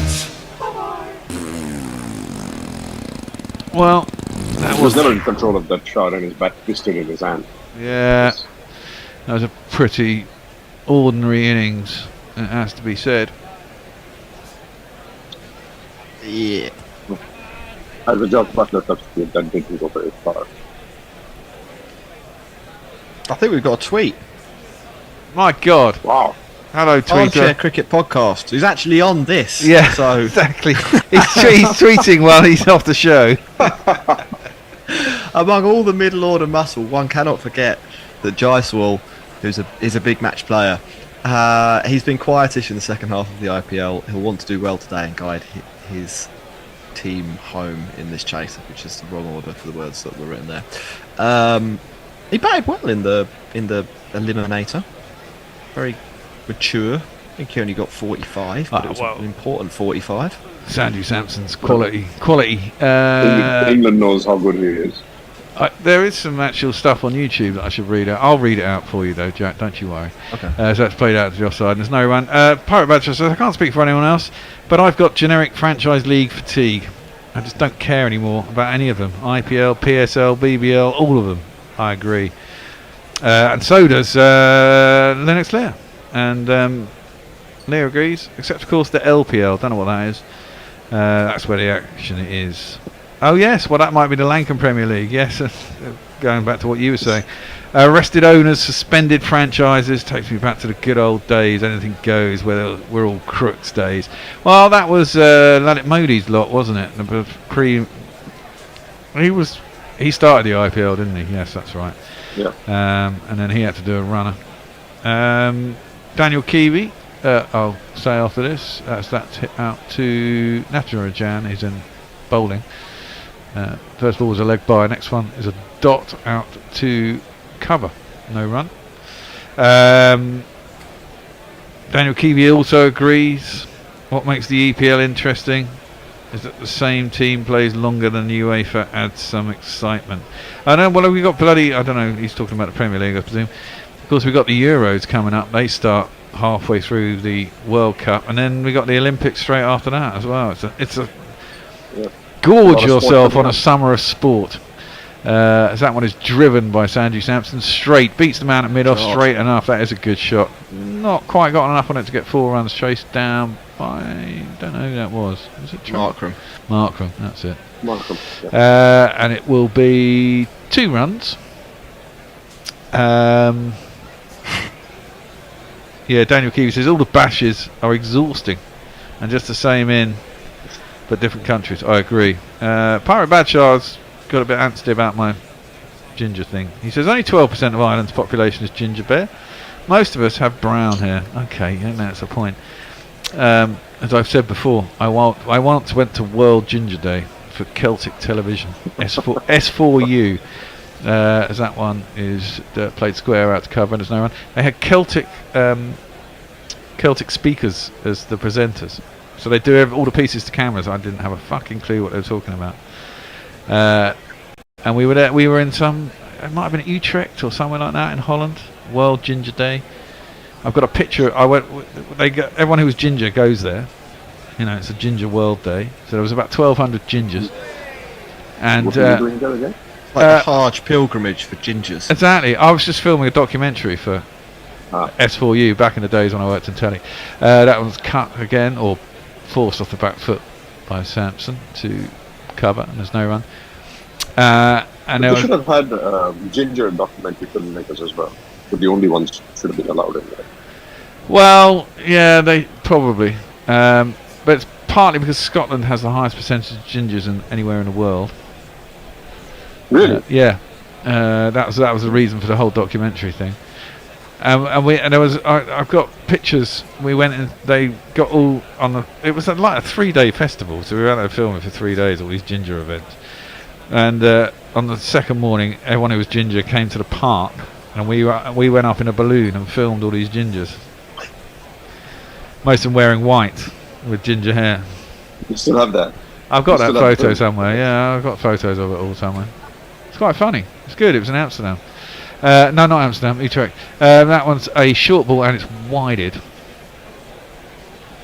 But of course, as you can buy weed out there, and I desperately needed a smoke because I thought, fuck it, I'm in Holland, I can buy weed legally. But no one on the cruise smoked, so one day I just sort of wandered off whilst we were having dinner, all kind of perky, and then came back really stoned. I'm sure they noticed, but no one said anything. It was part of the course. Part of the course, yeah. Well, when in Rome, you know. Natarajan had a pretty good opening over. He's only gone for 3 runs, and Rajasthan really making a meal of this. That's a good shot by Sanju Sampson, though. Cuts it square, this time beats the field, and gets it out to the boundary for 4 runs. And if you kids can't listen, then you bound to see the way you get shot for crossing a boundary, crossing a boundary. We are supposed to have a change now as well. So, we can discuss the Lankan Premier League now. Yeah, well, Bennett's here to discuss. He can give us all the ins and outs. I'm sure Bennett knows everything about what the shenanigans going on in Sri Lanka, and he's going to take over the ball by ball. Messers is going to do your socials, and I think Ajit, are you there? Ajit. Just let him in, so he is there. Ajit is coming in as a third. I will see you all shortly. Hello. Thank you very much. Good evening, greetings wherever you are. Messi and Ajit, hi, how are you? Haven't sort of yeah, that's good to hear. Great day here, great day in Chennai. Rajasthan Royals 32 for 1 in pursuit of a target of 176, and Jaiswal 14 of 9. Codmore really looking rather sort of not his usual self today. He's a man out as Bhuvanesh Kumar bowls, and Jaiswal gives himself a room on the leg side and smashes this one over the long on area for a mighty 6 to start the over. It had to come. It had to come, of course. They've started very cautiously. Yes. I don't necessarily agree with you, Bennett, about Fraser McGurk. Sorry, not Fraser McGurk. Colin Cadmore's normal performance. He's been dreadful in this IPL. He's made a total of 48 runs at a strike rate of 80. I agree with you. Sorry, what I meant was his usual self, not in the IPL. That's next delivery from Bhuvanesh Kumar, over pitched and driven nicely over where Midon would have been, but between just over the bowler set for another boundary. Bear, would you mind just signaling when you're doing the jingle? Sorry, I'm just not picking up the jingle. I don't know if any of you... We don't hear it very well. We don't hear it, yeah. Bear hasn't got his headphones on, so it won't have heard that. No, that's fine. Let's see. Yeah, that's fine. Ajit, but... Okay. the third ball Go on. again. This one, he gives himself room way outside the leg stump and drives towards the mid-off area. A bit of a misfield there, and that gives the batters enough room to go for a single. A good over here for Rajasthan Royals, Ajit. Yeah, all right. They started well, but I don't think they ran a single on that last ball. I think it's a dot ball. But they're serious about trying to convert this. They don't want to lose this power play completely. So the first two balls, some intent from Yashasvi Jaiswal. Yes, So indeed. Keeping wickets will be very key, I think. Around the 10th over, if they're even at 85, 88, they're not too far behind. Yes, Ajit, well said, because this is what SRH struggled, didn't they? They lost a lot of wickets, and Klaasen had to play a rather unusual knock in the middle there to bring them back. And this one's driven again beautifully. This time it meets the mid-off fielder there, beats him, and races to the long off boundary for a boundary. And Jaiswal looking really sort of ready to step on with the gears, Ajit. Absolutely. No, it's a very classical shot. Bhuvneshwar Kumar probably knew they'll come after him, but this is good cricket. So those three shots that he has played are not risk-free shots. This one is the most risk-free of the three, I must say, but at least they're classical shots. They're not heaves, they're not hikes. Indeed. They're good cricketing shots. Indeed. So they have a good batting lineup to follow as Bhuvnesh Kumar bowls. This was on the back foot. Punched nicely. And this time it beats the cover point fielder on the back foot. Punched beautifully past the cover point fielder for another boundary. So he's got 18 runs in that over, Ajit. Absolutely. And there's one more ball to come, and they've crossed that pivotal 50-run mark. 50-run mark for one. You'll take this power play. Chasing Good position. Good position to be in. Yeah, so Jaiswal, having been under a bit of pressure earlier because Tom Kohler-Codmore was struggling. He made 10 out of 16 balls. It was a very ugly innings there, but Jaiswal keeping one end going and now breaking free. And Bhuvnesh Kumar on the leg stump. This one off the hips, plays it towards the deep square leg area. And the batters go through for a single to end the sixth over. 51 for 1, chasing a victory target of 176. Messi. Leah suggests to Bear, when in Rome, do as the Visigoths did, Bear. Fair enough. Yeah, all right. It's a bit hard to do by yourself, I'd suggest. It's been sacked a couple of times, so it's not a bad idea, Rome. Yeah, all right. yeah. Apart from the jokes, it's the timeout as well. It gives us some time to discuss where this innings is going and maybe read some more tweets, Messi. No, that's it as far as socials are concerned at the moment. Yeah, I mean, so 176 for 9. Do you think they had enough on the board to sort of how many runs short? Given that they were 91 for 2 or something in 9 overs, I think they let themselves down a little. From there, everything I heard discussed was 220, 230.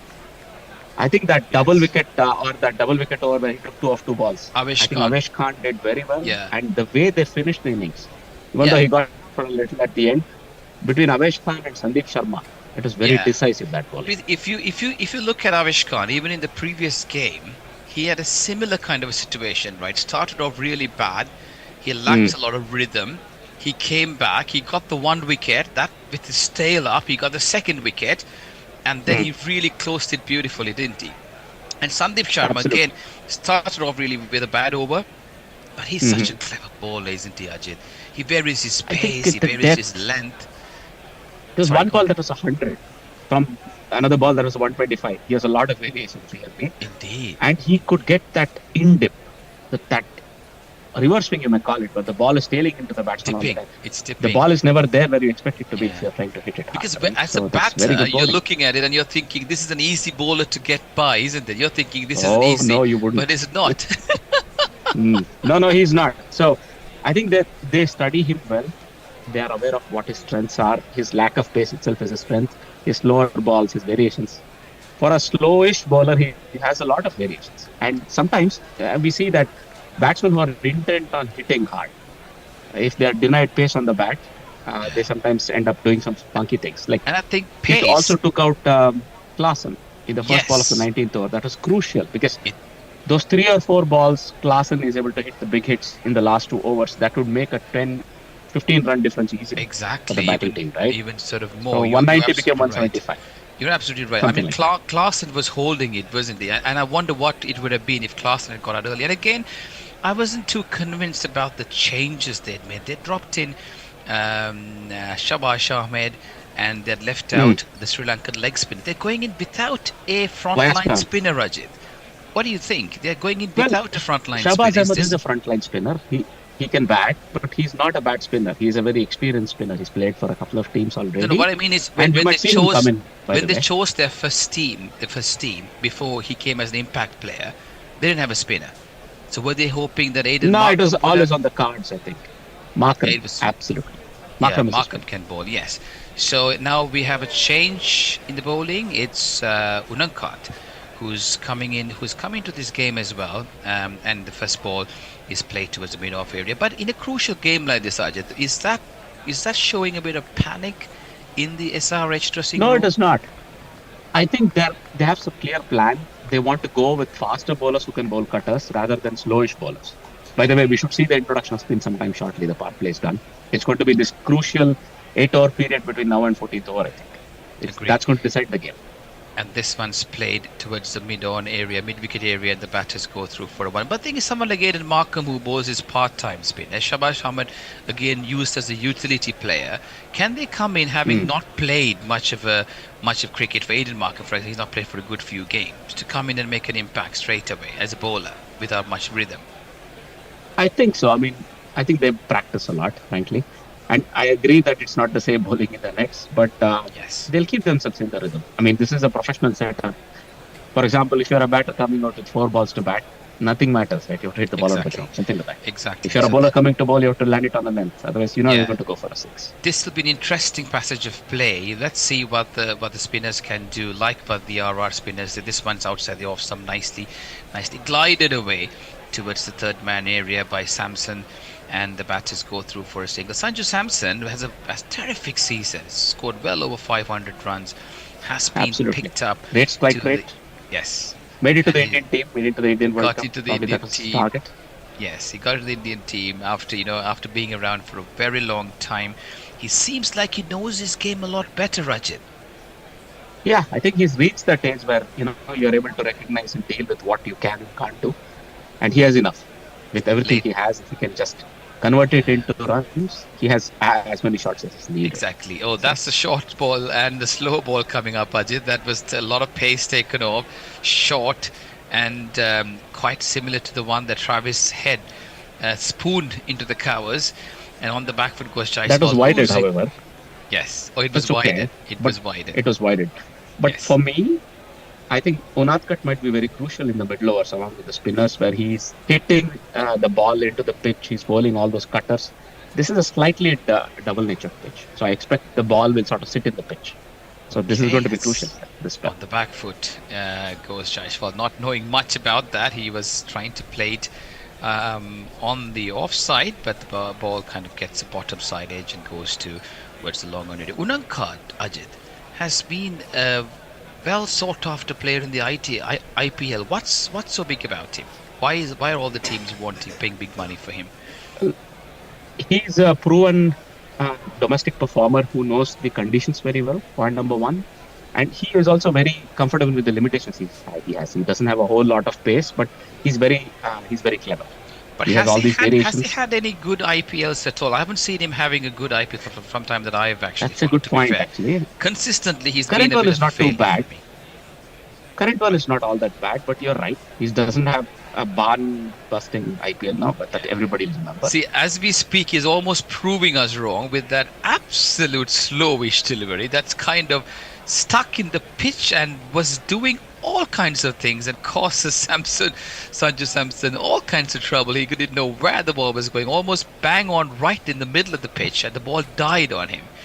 And almost I think he played a shot much earlier than he could have. That's a good slower ball as well. Yes, very good slow ball. So good addition to the team. Unankat, can he... Slower ball bouncer. That's the whole point. You don't want to give somebody like Samson every ball the same pace.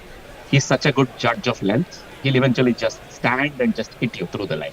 And this he's very over strong. pitched, it goes long way. driven towards the long on area, and the batters go through for a single. So great over, 1 over 5 runs for no wicket. And Rajasthan Royals 56 for 1 at the end of 7. Messi.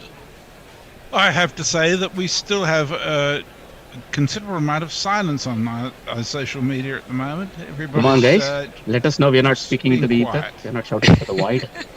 We would like some company and some super for Guerilla cricket. Exactly, We should Ajit. be doing everything to encourage us. At least those of us die-hard fans. I know you're listening. I don't want to take any names, not to embarrass you. Where are you guys? Or where are you people? Change of bowling, the much awaited bowling that Ajit was mentioning about it. Shabaz Ahmed, the impact player, was been brought on just after the power play, over number 8. And he's a utility player, a bit like Jadeja when he started off, isn't he, Ajit? Bit of a bowler, he bats a little bit, fields, In terms of skill set, you can compare him, slow left arm or left arm orthodox, and a middle order batter or late middle order batter. But I think Jadeja is a much better finished product. This is a good example that you take. No, they but might even be comparable in age. When he Jadeja started, is a completely different piece. Yeah, when he started, I remember it's a lot of people comparing him to a bits and pieces cricketer, Jadeja, but he was persistent with before he grew into the mature player that he is. This one's left arm round through the wicket and overpitched on the leg stump and played towards the mid-on area, and Samson crosses over for a single. Samson 9 of 9, 119 to win off 77. Jaiswal looking steady and looking in flamboyant touch, 35 of 18. He was lost a little bit of touch earlier on in the tournament, but he's found himself in and looked good in the last game too. Looks confident. And Josh It's Buttler's, almost as if the batsmen, right? They're sort of taking their own time again, as if they're restarting the innings. It's the second half. The first 6 overs are done. They're again sort of taking 2 overs to breathe a little. Yeah, that's what I see. This one's a cross hit there, Rajit. He just turns his bat away, Jaiswal, and scoops this well over deep cover area for a 6. I think they're just waiting for us to tell it. Yeah, just give us a signal when it's over. We can't hear the jingle. Lovely, thank you. Ajit, what do you think of that shot? It was a reverse pull or a reverse sweep, and he cleared square leg comfortably. So that's a fantastic shot. It was hit off a length. He was fully stretched out, and maybe that stretching cost him some inconvenience, but he's back facing the bowler now. He's back, yes. Overpitched and driven towards the deep wicket. Yes, it cost him a little bit of concern there, and the batters this time go through for a single. 176 is the victory target. 112 required off 75. And Rajasthan Royals winning the toss. He's got a bit of a problem there early on with the shot, but I hope he's okay. Jaiswal, Sunrise Hyderabad made 175 for 9. This one's a good delivery, played with the full face of the bat, Samson, towards the long off area, and the batters go through for 1. Sunrise Hyderabad in their innings made some good progress right at the beginning and lost lots of wickets right through the middle. It looks like a plan. They're working to a plan. One big hit in the over. Jaiswal has taken care of it. Now it's just milking the runs, making to get to 9 and over without too much stress. And they're doing that pretty well. Now 2 balls are left in the over, which are bonus. And no, I think he has got some other plans there. He skies this one, looking to clear the boundary. Unfortunately, after getting 9 runs in that over, Jaiswal dancing down this track with his dancing shoes on. Unfortunately, he couldn't get that right over the fielder there. Instead, he landed it right into the hands of the fielder at long off, and Sunrise Hyderabad make a breakthrough. They got rid of the dangerous Jaiswal. Shabaz in his first over, striking. Jaiswal out for 42, caught Abdul Samad, and with the score on 65. That was well bowled by Shabaz. Well played. Back Beautifully. Yeah. I was about to say that myself. He worked it out. He knew Jaiswal was going to come after him, but he sort of let it hang in the air for an extra second or half a second, whatever it amounts to. Yeah, that's beautiful. And that's a huge wicket. Messi. Go on. Yeah, well, Messi, go on. I just think it's a huge wicket because Jaiswal's been making all the pace. He's Absolutely got 2/3 of the runs to date, so there really is going to be pressure on Parag and Samson now to be very attacking, I think. And again, that was totally unnecessary, was it, Rajit? They were totally unnecessary after getting 9 runs in that over. it would have been better off just. But then anyway, that's the order of the game, I guess. You're. No, I think that they are okay. They're good chase masters here, both of them. One of them will have to play through till the end to make sure there are no hiccups. Parag has shown a lot of maturity. Again, a really good season for him. So probably these two will look to just shut the door down and complete the chase without any more bothers for the team. Absolutely. Let's see. Shabazz is not done. Shabazz Yes, comes in something to right say. arm through the wicket with his tail right up and over pitch, driven towards the long off area, and the batters quickly go through for a single. Shabazz 1 over, 1 for 10 at the end of the over there. Messi, have you got anything for us? We have. Pirate Badshaw's very happy. He says, so Ireland beat the Netherlands earlier today in the final T20 in Voorburg, Unfortunately, yeah. which is apparently about 5 kilometers away from the nearest FIBO, which is the which is the It's a important chippy. thing, obviously. The FIBO is a chippy, by the way. It's a chippy chain. And Leah says, yeah, that shot was pretty unorthodox. Doesn't beat Max's reverse hook from that Afghanistan game. Well, that was ridiculous. Yeah. Ever play. That reverse sweep was awesome, but that was quite out of a reverse hook. Yeah, Aha. so Here interesting we bowling see, change. Interesting bowling change, Ajit. Like I was saying earlier, they lacked a frontline spinner. But here they are. They've got Abhishek Sharma, the revelation of this IPL with his hard hitting. He also bowls useful left-armers, but not much used in this season, Ajit. You know, he started his career as a left spinner. He could bat a bit. We know where he is today. But look, you play a lot of formative years of cricket bowling. You know what you're going to do. Exactly. Left arm again. He comes in. His opening delivery looks like a good one. His action reminds me of Shakib Al Hasan, Ajit. He was a bit like him, doesn't he? The way Little bit. The action is a little bit reminiscent chest, of yeah. a much more illustrious bowler. Yeah. You hope to be But this right here is going to be a good contest. Also. Left arm right through the wicket again. He just this time nudges it towards the short mid-wicket area, and the batters go through for a single. The required run rate climbed up to 9.34.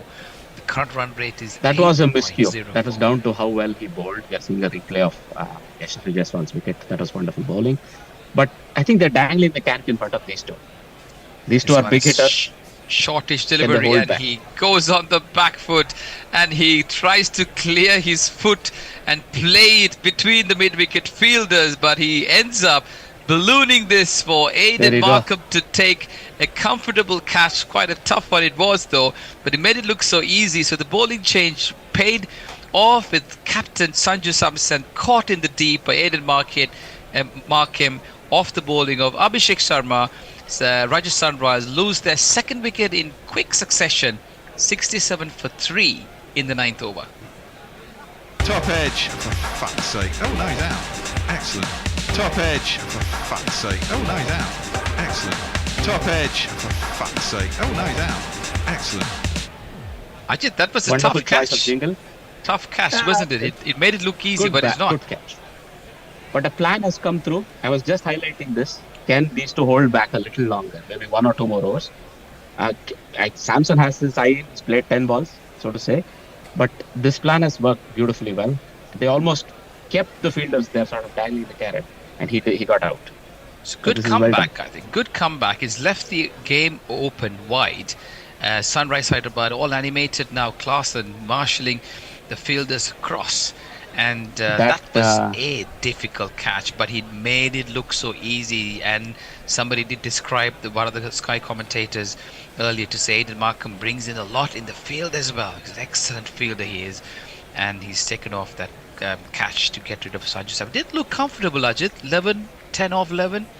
Not as usual. He was not timing the ball today. No, he was not timing the ball as well as he would have liked. Even though shots didn't really appear any timing behind them. But again, that's the point. You have to ride it out another 5 balls maybe, and then the touch will return, right? You're so important in the chase. Shabash bowls shortish on the back foot. Guerilla off the mark as he punches this one towards the cover point area. The fielder not collecting it clean. So a big responsibility on these two. Dhruv Jurel, who's Absolutely. the #1 test wicket keeper for India, is not keeping wickets for Rajasthan Royals. Sanju Samson is, and Ryan Parag, who's had a breakthrough season this year. looking very Well, you have the comfortable. middle order muscle now under a bit of stress. Indeed, this one's pushed into the covers, and the batters go through for a single. Yes, Sajid. No, it's been a good couple of overs. You see, the runs have been kept down immediately after the power play. There was 1 over of reverse with the last over of power play. Otherwise, Sunrise is actually bossing this game so far. Yes, and I think it's a great decision to bring in Abhishek Sharma, who's not bowled much, but he's proved his mettle in this case. Short is on the back foot goes Guerilla. Square drives towards the deep cover area, and the batters have enough time to go through for a single. Guerilla, 2 off 2, Parag 3 off 4. A little work to be done here. 106 to win off 66. End of that over number 9, and 90. Sorry, it's 70 runs for the loss of 3 wickets. 3 wickets, yeah. Nothing new on social media. I can give you some surprising news. Surrey, who are the runaway leaders in the county championship, all out for 127 against Hampshire, who are 88 for 1 in reply. Although, given Surrey's form today, they will probably win anyhow. I don't know. Carl Abbott took 5 wickets for Hampshire. All right. He still keeps going. Yeah, he is indeed. Shabazz No, these two will continues. still look to finish the game off. Rajasthan will still bank on these two. This one's on middle and off and defended back to the bowler. Parag has had a great tournament so far. He's come in and he's been given the promotion up at number 4, and he's always looked like a player that the management had confidence in. They retained him as well in spite of a rather mediocre season. Can he wait? Yeah, this one's nudged towards this fine leg area, and the batters go through for a single. Guerilla has not had much to do, isn't it, Ajit, in this tournament? Although he's had a few. Well, he played a couple of good innings. He did. In the first half, I remember, where he led them to win in some tough chases. He had good runs. Yeah. Look for a good 30 odd from him, scoring at a strike rate of 130 plus. Are they missing Josh minimum. Butler, you reckon, Ajit? I think so. The start Josh Butler would have given, even if Josh Butler did not get a turbocharged start, it would be very crucial in the middle overs. He would hit the spinners clean. Indeed. This one's again played quietly into the covers, no chance of a run. Just a 1 coming off the 3 balls. Parag. It's bowling really well. Shabazz Ahmed. It's bowling beautiful. Right. Beauty. Just short. You can't do a whole lot here, knowing that they are maybe a little bit behind the 8 ball. Yeah. On the back foot, punched into the covers. No chance of a run. So 4 balls gone, just the 1 run. And Parag in a bit of a confused state at the moment. He knows he has to score around 9.5, 10 and over. This one's again a good delivery. Nudges this one into the covers, and no chance of run. They're being very watchful, Ajit. What this slightly fallow period means is the required run rate has crossed 10 for the first time in the innings. Yes. Right? This is exactly what you want if you are SRH. But then Rajasthan are not yet panicking, I think. 2 good overs, 112 run over, 110 run over, suddenly you'll see the difference. Indeed. But they can't wait for too long. Comes in to pull the last ball off that over. This one's over pitch, driven handsomely by Parag right into the deep extra cover area. The fielder there drags the ball away from the boundary is Nitish Reddy, and the batters have enough time to come back for 2. A great over, just 3 runs coming off that over. 2 overs, 1 for 13. At the end of 10 overs, it's time for a change. 73 for 3. Thank you very much. In victory target of 175. The required run rate 10.3. The current run rate 7.3. And welcome to Bear and Jack. Is it right? Or is it? It is indeed. Yes, indeed. And we're up to date, Bear. Okay. How you doing, Bear? I'm all right. Hello, Jack. Hi. Hello. Looks like we're going to have death by spin for Rajasthan Royals. Abhishek continues and playing around his front pad. Jarrell knocks it into the leg side. They come through for a quick single. Think about 2, but it's not there. Yeah, I'd say Sunrise are on top here. I would say that as well. You both this said that right from the beginning, didn't you? As Parag pushes down the ground and picks up a single. Now Parag's had a good year. There's some potential there. We'd assume Hetmeyer's going to come in and Rockman Powell can blast it, but this pitch, I think, has taken a turn for the worse when it comes to a batting surface. Hetmai is not in the playing 11 unless they call him as an impact sub. Yeah, which he most will likely be the they impact sub. Yeah. He dropped short there, Abhishek, and that could have gone for 4, but it's a really good piece of fielding out on the rope. Scoops it back in, and that prevents it being a 2 as Jarrell pulls, looking for a much needed boundary, but not finding it on that occasion. Rate up to 10.5 now. Looks difficult to score, doesn't it, when the pace is off the ball? It does. This time, Jarrell cuts a hind square on the offside, and it will be another 2. You can see, I mean, like that's an example. There's so little pace on the ball that even that cut, which goes into space, comes out the middle of the bat, is fielded pretty easily by the man on the rope. Yeah. As he comes in once more and drops it on a length. It's defended this time by Jarrell. 79 for 3. 97 required from 55. And to complete the over, there is a cut shot that goes straight to the fielder, and there is no run. So 11 overs gone. Bear, anything on social media? No. Except for, come on, SRH. From. Yeah, required Seriously. run rate. Sorry, so okay? Yeah, you okay? Yeah? Yeah, alright, sorry. The required run rate climbed up to about 10.77, Jack. Yeah, I think that's going to be really, really hard to get. Somebody is going to have to take a risk against one of these spinners, and on this pitch, I think it's going to be a very, very big risk. Yeah, they don't have the frontline spinners, but Abhishek Sharma has done extremely well. So has Shabash Ahmed, and I think one of these batters might have to take some undue risks here. That's short, that's a heave, but it's gone straight up in the air, and I think this is going to be a wicket. Underneath it is the man. He takes it, throws the ball away. Parag is out. 6 off 10 for him, and Rajasthan Royals are collapsing in a heap. I think that the bit of pressure that was put on. How's that? You messed about, I caught you out. How's that? It's all falling apart here for Rajasthan, isn't it? Bit of pressure, isn't it? Pressure, and Parag trying to heave that away to get some momentum. Couldn't get underneath that. In all kinds of trouble. They do have Powell now, and When they bring in Hetmeyer now, then Hetmeyer reckon. Hetmeyer, they'll put Hetmeyer in before Powell, won't they? I thought. I can't see that they won't do that. They might send Jarrell. In fact, Jarrell's out there, isn't there? So Jarrell's already out there. So. It'll be Hetmeyer. I think they might send in Ashwin, because they send him out to do a bit of a holding role. That's what they've Not done with the right rate. throughout. Yeah, not with a rate like that. They have done that, but I think with this run rate, it's a big Ashwin ask is the plus in it. Well, I guess he's a Yes, free wicket. got it. But he's a free wicket, isn't he? Really? If he he can swing it.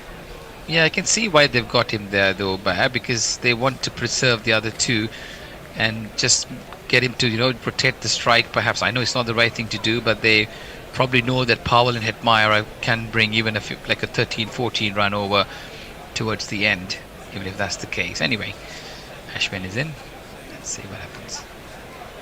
Yeah, he's at the crease. Tall man. First ball, he drives. Clarkson whips the bails off, but he hadn't left his crease. Foot was firmly planted. So there's no run there. I just don't think that. I don't think Ashwin is going to hit the 4 sixes they need in the next 6 overs. I don't think they're expecting him to win the do game. That, Jack. So they're expecting him to lose then. That's what I'm getting at here. Because Shimron Hetmeyer isn't going to get 15 and over on this pitch. Yeah, I mean, I don't know. Whatever you and I say is not about the management things, but they just got to figure. I think because they've always sent Ashwin up right at the beginning because they want to preserve their hitters if they lose early wickets. But he is a proven batter, but obviously he's not a boundary hitter. I mean, look at that spin. This is a part-time off spinner. Yeah, getting decent turn. And he's turning a mile, isn't he? He's spinning that like Shane Warne. Not quite, but yeah, I know what you mean. Turning it enough that it puts it back in the bowler's favour, basically. Yeah. This is how the fucking game should be played. Not out. We were just waiting for the confirmation that the not out was not out. Here he comes again, Shabazz, and he repeats the trick. Klaasen takes the bails off and then begs the umpire not to take this upstairs. He actually does a signal saying, I'm not appealing.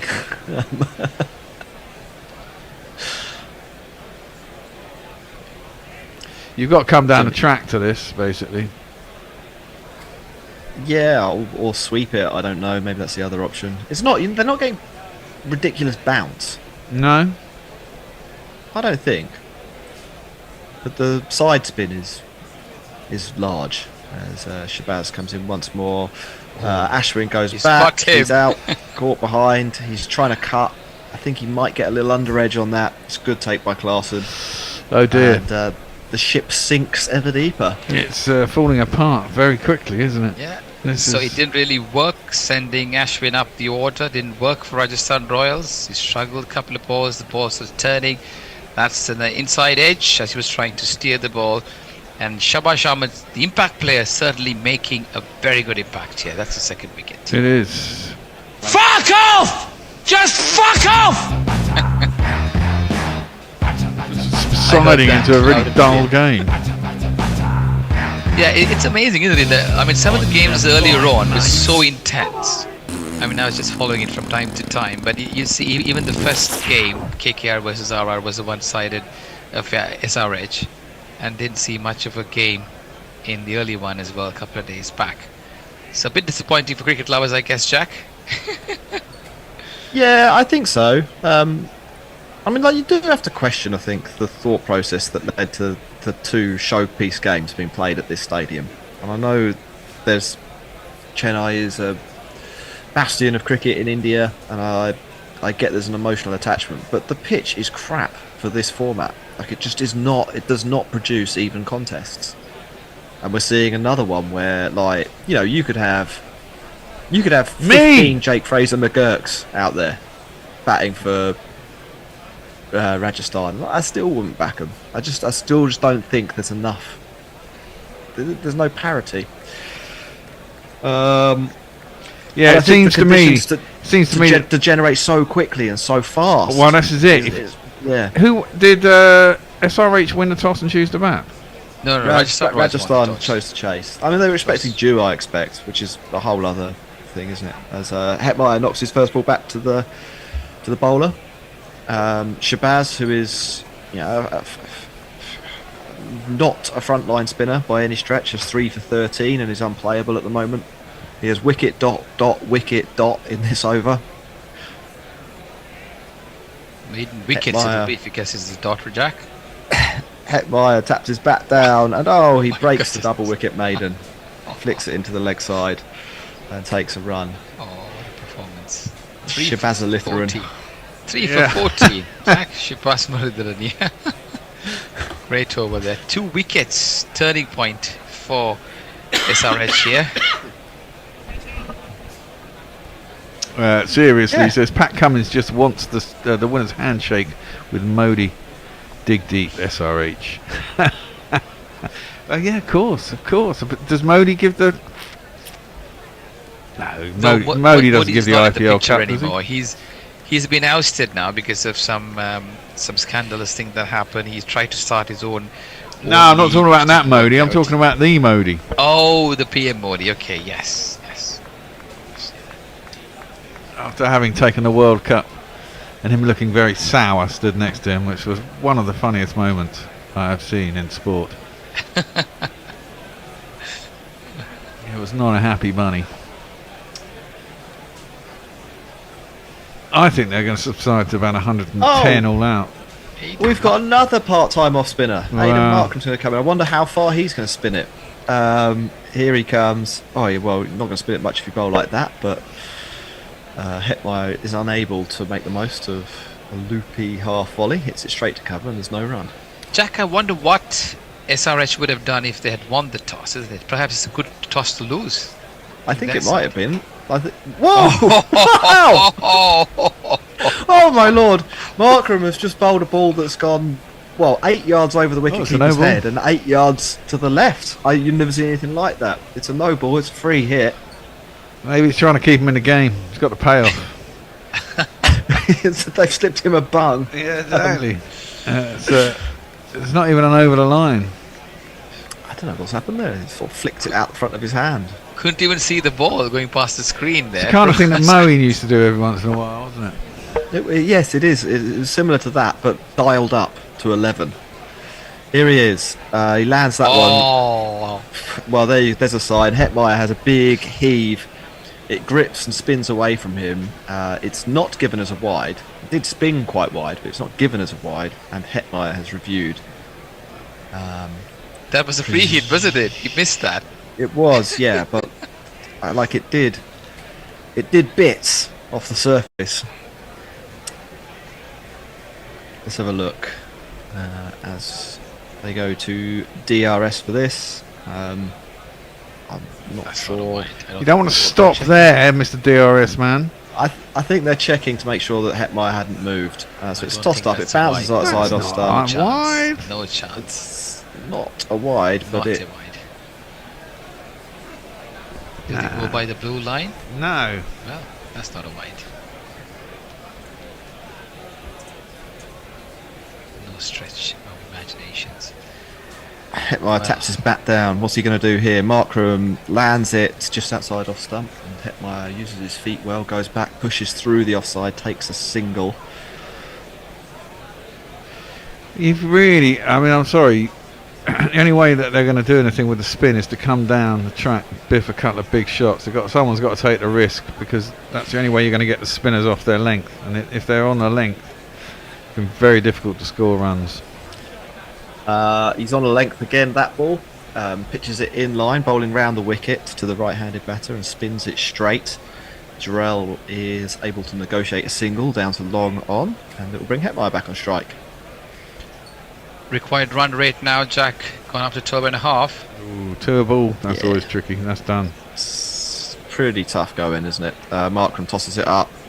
Hetmeyer, you can see how unsure he is. He just pokes his bat at that one, and it takes a bit of a inside edge, trickles into the leg side. They come through for a single. These two part-timers started looking like front-line proper spinners, aren't they, Jack? They're bowling like... Yeah, well, you know, it's really clearly not an easy pitch to bat on.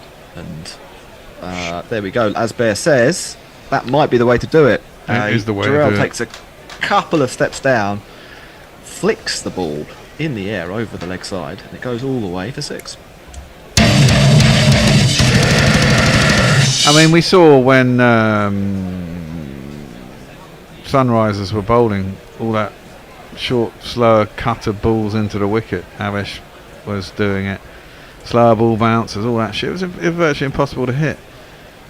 The first over that Unankar ball, he had a few of those as well. It was looking like very, very difficult to sort of pick those up. It was dying on the pitch, literally. Yeah. You've either got to get totally in sync with that wicket, and some players can do it, and then you have a blinder, and you can make it look simple and everyone makes it look hard, but one of them's got to do it, you know. Drag them back into it. Because you can't leave it a lot more longer, isn't it? It becomes a lot more difficult for even Powell. There's nobody else to come in after that. The bowlers, I mean, Bhunesh Kumar. Oh wow, mate. Hetmeyer has missed out there. Abhishek into the attack, and he bowls a leg side full toss. Hetmeyer, I basically can't believe his luck. Swings a bit too hard, hits his pad, and it doesn't go anywhere. Oh mate, he's missed out on a 6 there, hasn't he? He's missed out on a 12. Yeah. Out of the ground. Yeah. Abhishek gives it a tweak, top of his run up. Maybe they're struggling for their grip a little bit. We've seen a couple fly out. One from Markram last over and one then. So Abhishek bowls again. That's a full toss that dips maybe just enough to be a Yorker. Hetmeyer pokes it into the leg side, thinks about a 2, but the man in from the boundary is rapid and manages to stop him from taking that run. Hetmeyer wanted it though, and he's actually giving Jerv Jarrell a little bit of a volley over his refusal to come back. Yeah, I think Could have been a second there. Yeah. Here's Abhishek once more, bowling to the right-hander. Maybe a little bit short. Guerilla liked the look of it, had a big swing, but doesn't time it, and it rolls out to the man at deep mid-wicket for a single. I've just gone for a run out for the next method of dismissal. 16 to 1. Okay. Could happen. I think there'll be a catch. That's Yeah, what there's I'm more than saying. likely going to be a catch. But I bet the odds are like evens. Yeah, well, they'll be 5 to 6. Less than. Less than, actually. Yeah, they often are. Bowled him! Hetmeyer backs away.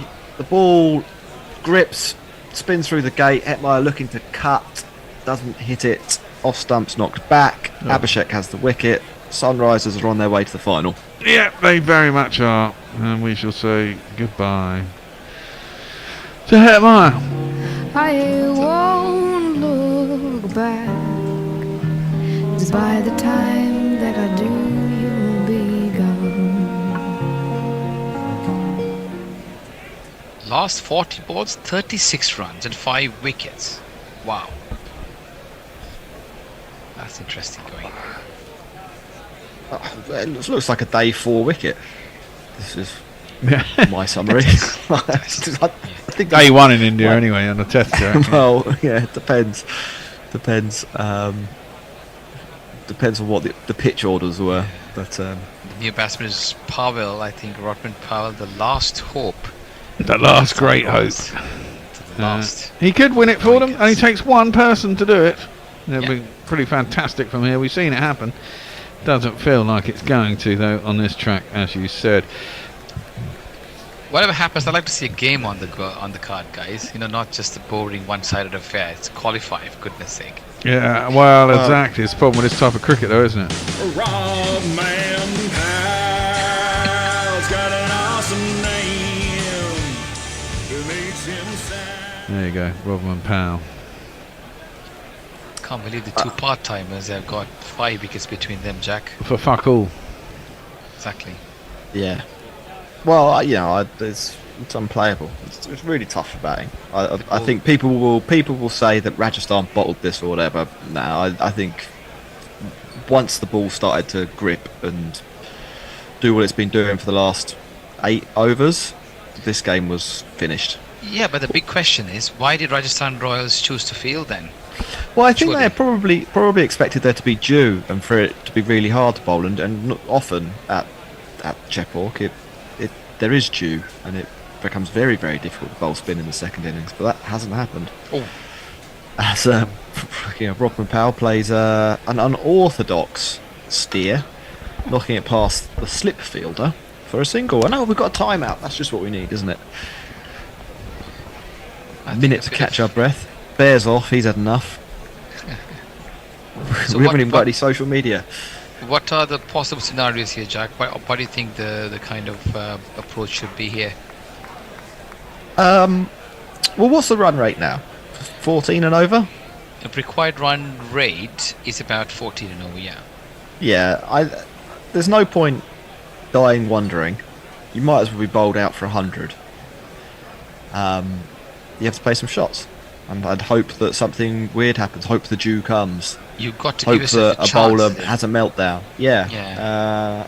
But things, if you let part-timers like these two guys, they bowl 6 overs for about 26 runs or something and 5 wickets between them.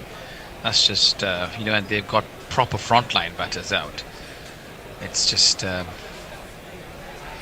Yeah. I mean, like Shimron Hetmeyer might be the best finisher in the world. He got 4 off 10 and barely hit the ball.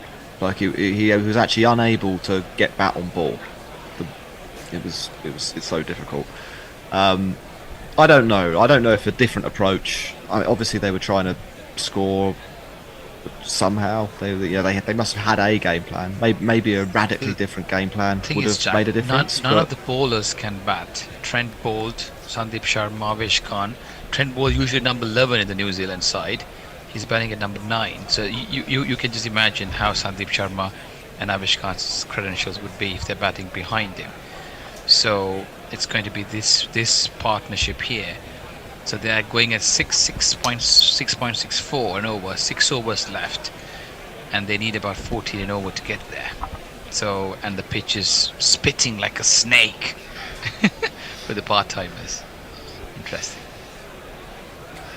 Yeah, not easy.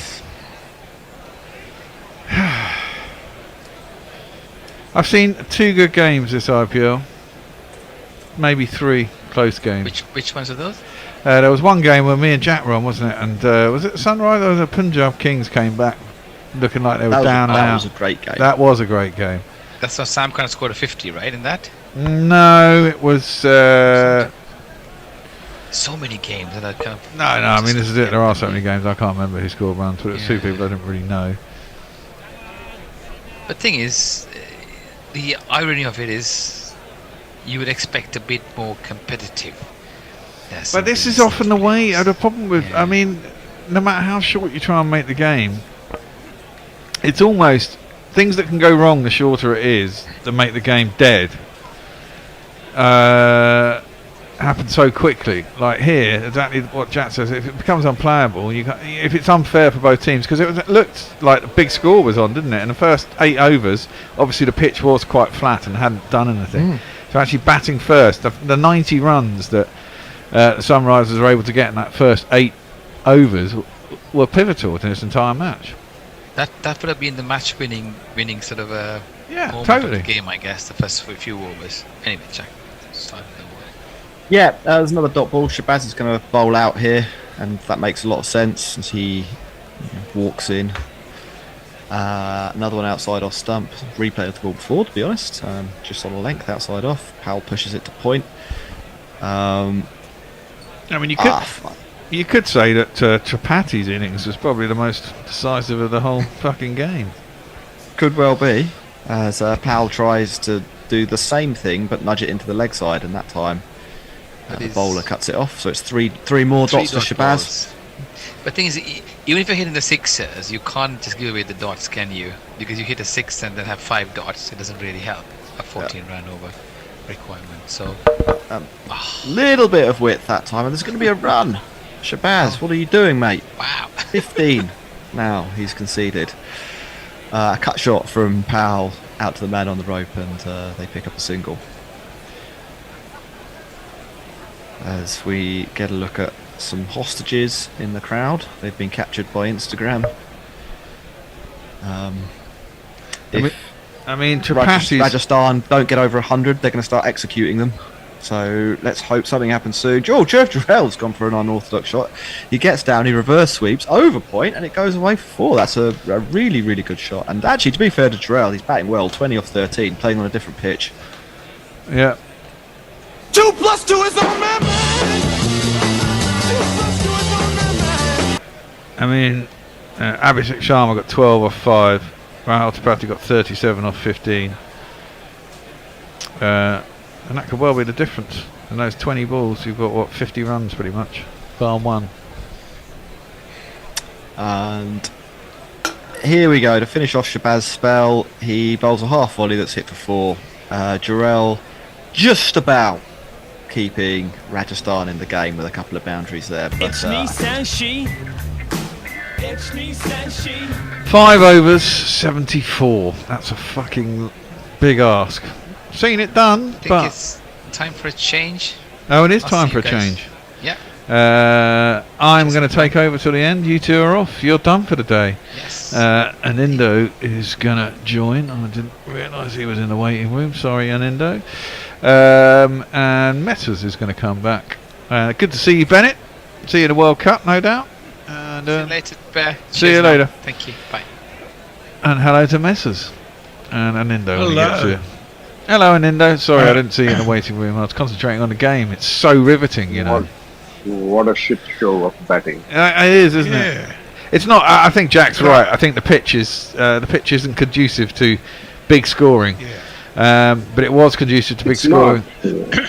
That's a horrible ball. Should be smashed into the outfield. It is, but unfortunately, straight to the fielder by Robin Powell. I agree, which is why Dhoni uses Jadeja quite a bit in these situations. So it's always tricky, but then the batting has been completely mindless. Yeah, well, they It didn't has, get. The thing is, they just didn't get. They didn't get the start that the Sunrisers got, and that's driven out to extra cover, and there's no run, and that's the difference, But isn't it? Jaiswal didn't do a bad job at the end of the power play, right? Yeah, he didn't. But it always been since, over 9-10, it started to get difficult to bat. That's a good shot by Guerilla. It's pierced the field on the outside. He is batting well. Maybe he can do it. It's out to the extra cover boundary for 4 runs. Let's see what the odds are now. Just four. It's interesting, isn't it? I mean, I don't disagree with Jack about the pitch, but this is a different sort of test. When you got a wicket like this, all of a sudden you need different skills, and if batters can't deal with it, that's really interesting in its own way.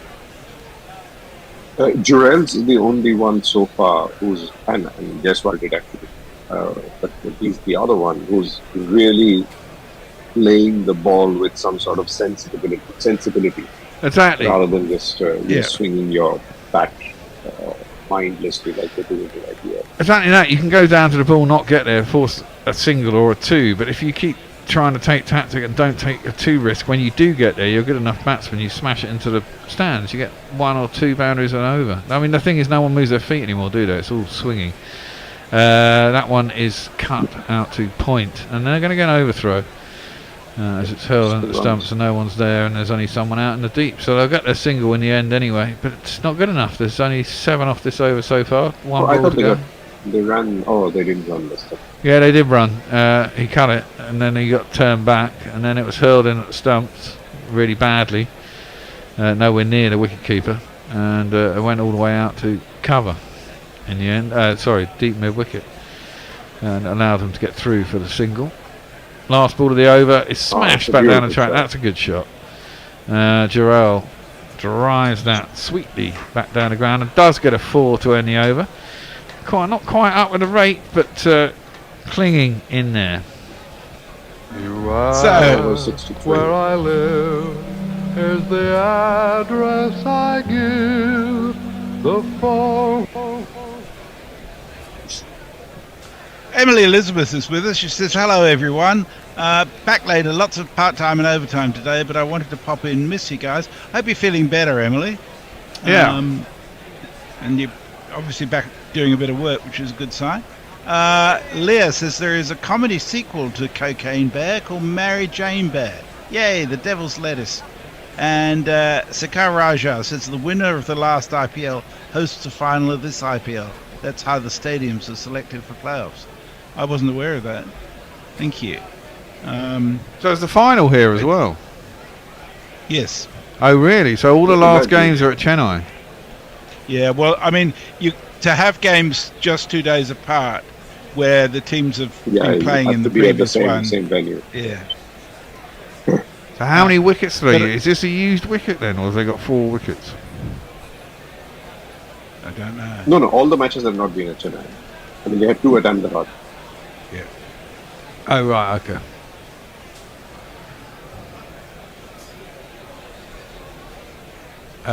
Sorry, it's me, isn't it? Yeah. Pulled out the deep square leg for a single. So this game today and the final on Sunday are at this at Chennai. Okay, right. Have they got? Yeah. They're not going to use this wicket on Sunday, are they? I wouldn't think so. Well, they've got 2 wickets adjoining each other. So okay. All right. Then they've got a number of wickets. Yeah, that one next to it, the green one, looks okay. 4 runs. I don't know. Very happy though. 62 required off 23 balls. Well, that's 6 of them. That's a great shot from. Oh no! Yeah. I thought it had gone for 6. It's a marvellous bit of fielding down at deep square leg. I thought it had gone much deeper than that. Wow. But he couldn't. It was Tripathi down there at deep square leg. He couldn't catch it because he was diving back, but he managed to dive back and palm it back over the line before his feet hit the ground. And so it ended up just being a couple. There was only 1. For someone who grew up. Oh watching no, Indian- no! Actually, his foot No, that's is six. on the sponge as it goes into his hands. So that will be 4, 6 even. Yeah, Six. That's a six. it's going to be 6. Oh, that could be a changing moment. Fantastic effort, though, really. It was a really good Yeah, effort. it was. Unlucky. No, I was just thinking, for someone who grew up watching India play cricket in the 1970s, that's unbelievable watching someone feel like that. Yeah. Well, I think every country's fielding is so much better. Yeah, exactly that. That's a slow ball bouncer. Attempted pull by Jarrell. Doesn't get anything on it. Bounces before it gets to class. I mean, when I grew up in England, most of the players would be playing cricket 6 days a week, and fielding would just be a chore to be completed rather than something to be studied at great length. Yeah, there's Australians who really But changed the Indian players did have an excuse that the grounds that they played on were really not conducive to. Well, it wasn't even that long ago that India, it seemed, Indian teams they were, not renowned for their fielding. Let's put it that way, as that's pulled out to deep mid wicket and there's no run. 15 years, something like that. Yeah, they really took a long time to catch up with everyone else in that. It was front. because of the grounds as well. I mean, there was no way you could be diving on those grounds, right? Until the IPL changed the grounds. That's basically what happened. Got the people falling asleep in the crowd. 55 runs required off 20 deliveries. Well, you see, it's really interesting. I actually, 6 sixes are required, at least, as that's pulled by Powell, and he's certainly capable of it. He's a big unit. Gets a single down a long on. Deep pack of square leg. What am I on about? I still think they should have played Shivam Dubey, but admire. I'm not a big fan of it. Yeah. I don't know. Has he had a decent IPL or has he had a shit one? Or has he not played much, Shivam Dubey? Hitmire hasn't played. No, Hetmire's not been great. No. Dubey's played fantastic knocks. Okay. That's pulled by Jarrell.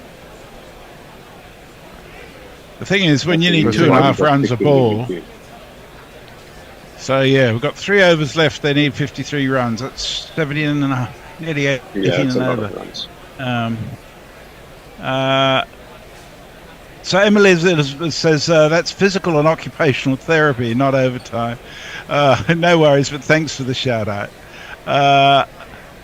Leah says, "Hey Bear, the funniest moment in sports was the face of that Kazakh athlete when they played the anthem from Burat during a presentation in Dubai." Yes, Kazakhstan, you very nice place. What was I going to say? This wicket is a perfect one for you to be bowling your IPL overs on, Bear. Exactly. I was just thinking that. I think I could get away with a couple on this pitch. But you see, I think it brings something new that hasn't been present for a lot of games in the IPL. Is a challenge where some of the bowlers have a chance for once. So yes, although Jack says it's not a good finals wicket, it isn't in that it's not consistent with what they've had for most of the tournament. But I do think that pitches like this add an element that hasn't been in so many games this year, and I think there's a lot to be said for that. I think so too. It means the people who can actually truly bat will, good batsmen will find a way, yeah? Yeah. All the average biffers who just love it coming onto the bat, and maybe that proves that, maybe there aren't so many good players out there. They just had a bunch of flat wickets and made it easy for themselves. After all, CSK not making these finals didn't really fit the plan, did it? That's a slower ball, and Guerilla has been hit on the helmet there. He's gone to pull that, and he's played it way too early. And he's got hit by the ball. It's a slower ball, but still probably hit him about 70. It is Adam's apple. You think so? They've got under the helmet, you think? Not the ball, but I think some part of the helmet itself. Just above the heart. Oh no, it did hit the very front of the helmet. You're right. Yeah. Oh wow. The bottom of the helmet when the hit was. Yeah. No. Ooh. Oh no, the ball hit. Oh, the ball hit his neck. That's nasty. That is nasty. We saw that happen a couple of games ago as well. What are they going to do now? They'll have those neck guards like they have on fencing helmets. Well, then you can't move your head. Yeah, exactly. I'd love to see them play the reverse sweep, but Yeah.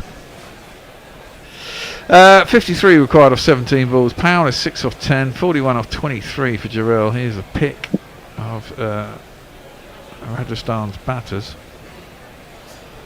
Along with the Jaswell, probably. Everyone else has been pretty lackadaisical. Not really been able to score heavily. And they've got themselves into all sorts of trouble. 123 for 6, requiring that many runs. Only got 4 wickets left as well. Impact player is in and out. Last of the batsmen are in. That's hit hard by Guerilla, straight back down the ground. Long on is pretty straight though. And it'll just be 1 run. Seems to be going through the motions here. Can't give up. You know, a few 6s in a row suddenly puts the pressure back on the opposition. Not many balls to do it. Murali looking. Murali looks more and more like a villain every single day. Like a villain, did you say? Like a C-class movie villain. Yeah. Horrible. Yeah.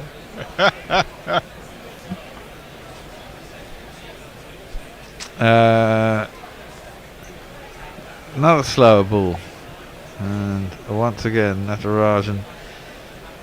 Fox is the batsman, and slow ball bounces through the keeper and there's no run. Yeah, it's gone, hasn't it? Yeah, very much so. There's another off cutter into the pitch. Definitely slower ball stuff. You wonder though for the final. It will be interesting to see. Well, in your final, do you think if they think the wicket's going to be like this, you go bring spinners in? Well, not only that, you go we'll bat first because the only time the wicket is got anything in it is for the first 8 to 10 overs. That's pulled by Rodman Powell. Don't think he's got enough on it. He hasn't got enough on it, and that is the game done and dusted. 124 for 6, caught in the deep by it's Abhishek, isn't it? And this is all over. Bar, you know, the fat lady is warming up in the wings, it must be said. Pretty pitiful game really to have to watch. Tedious in the extreme. Stop being shit. Yeah, stop being shit. Exactly. All of the dreams that I dreamed were mine are gone.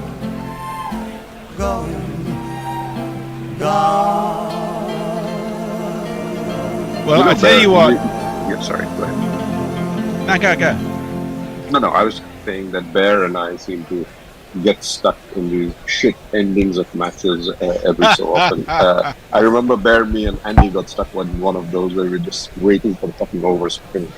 I mean, this is just another one of them, right? Sorry. I was going to say though that what this does is casts much more positive light on Head's innings to some extent, but Tripathi in particular. That's what I was saying. 15. I would say maybe he should be man of the match because Abhishek. I mean, Head was only 34 of 28. It wasn't a very good strike rate. Yes and no, because I think the pitch wasn't that slow, and it wasn't playing as difficult as it apparently is right now.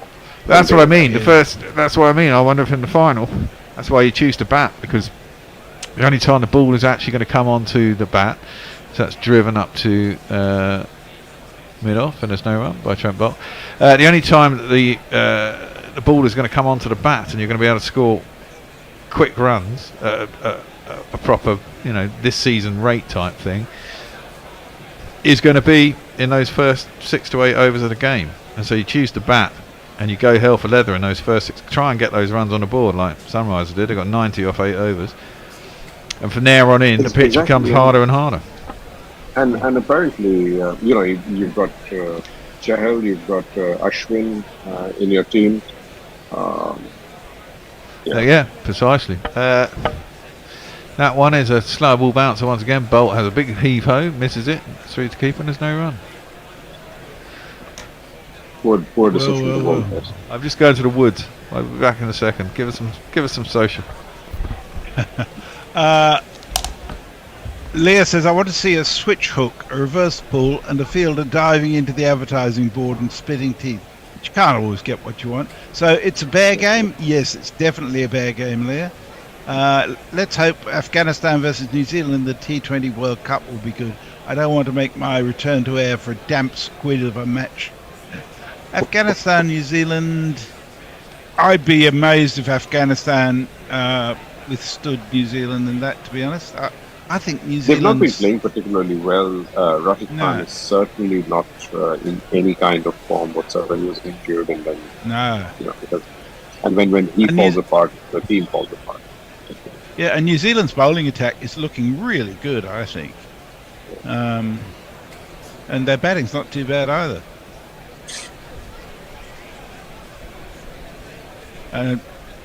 We're in the absence of Bear. The first ball of the 19th over has been pulled by Guerilla for 4 runs, which takes them to needing 48 from 11 balls. So four balls playing are lone going to batting, do it. right? Yeah. Good shot. But they've got to get 6s if they're going to win. There was that a 4. Yep. Girold's got to do it on his own as well. He's facing up now. Pat Cummins is in. That's pulled. That's another 4. Well, 4s could do it, couldn't it? 11 4s. No, they can't. Fuck me. That's 4. And if you kids can't listen, then you bound to see the way you get shot for crossing a boundary, Well, it's 50 off 26. He's essentially got to get to nearly 100, hasn't he? Yeah, in his next 11 balls. But there's no way you can do that because then you can't keep track. Yeah. Yep. Well, he's pulled another one. This time he's at the fielder though. Out at deep mid wicket. He's not gone for the run, has he? No, he hasn't. Well, that kind of makes sense. This is much of Trent Bolt's batting. Well, yeah. Nor does anybody, I don't think Trent Bolt does either.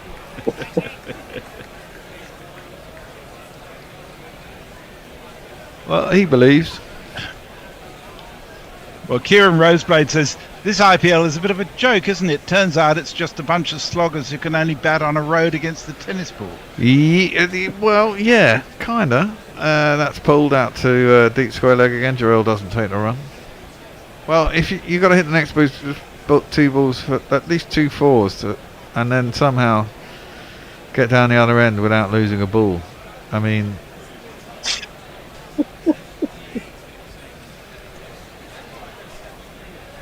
Sanger looks like he's about to cry. Somebody bowled the no ballers. Well, yeah, no ball, 3 hit 6. That's the other option, isn't it? Well, is he going to go for the wide? No. It's not a wide. He's going to review. I don't think it was a wide. I don't think it bounced that high. But it never looks like it bounced that high when you're looking front on, it has to be said, from this camera angle. Leah says, I don't rate the New Zealand attack. They never found a replacement for Neil Wagner. Well, I didn't think Wagner was a great T20 bowler anyhow. I think he was a really useful, hard-working test bowler. But I think in T20 they'll be okay. I don't know, that might well be a wide. Yes, they've got all the batsman's measurements, haven't they? So they'll know how tall he is when he's standing up. He was down a little bit, but I don't think he was down that much. Very close. Come on. This fast technology is so slow. I know. It's ridiculous, isn't it? Oh, just put the measurements up, for God's sake. You keep replaying the ball. It's a long way over his head, but he's not standing up. Oh. Yeah, sorry, we're just watching a ball go backwards and forwards. It's going to be a wide. Yay! Well, now he can get, a 3 and a 4, and then hit 6 sixes. Well, he's pulled that one for not 6. It's not even a 4. He didn't get enough of it. He clothed it, really. Jarrell. He's ended up having to take the run. There's only one ball left in the over. Now. It's got to be all sixes now. The kids are That person is crying. That girl is crying. dear. She's very upset that her team is not going to make it to the final.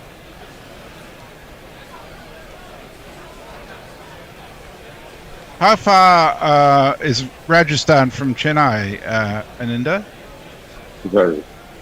Isn't Rajasthan up on the board, up and in the pool, that part, in the pool end? It's sort of, how do I describe this? That's pulled up to long, no run. Perth to Brisbane. Oh, fuck, that's a long way. That's 3,000 miles. Some people will have travelled a very, very long way to come to this match, hoping to go to the final as well. Yeah. Oh, dear. Well, it's still not over yet. There could be a no ball 6 and 6 sixes. Don't start crying just yet. Really stretching it. Yeah. I'm trying to keep everyone. I'm trying to keep everyone interested here. You know.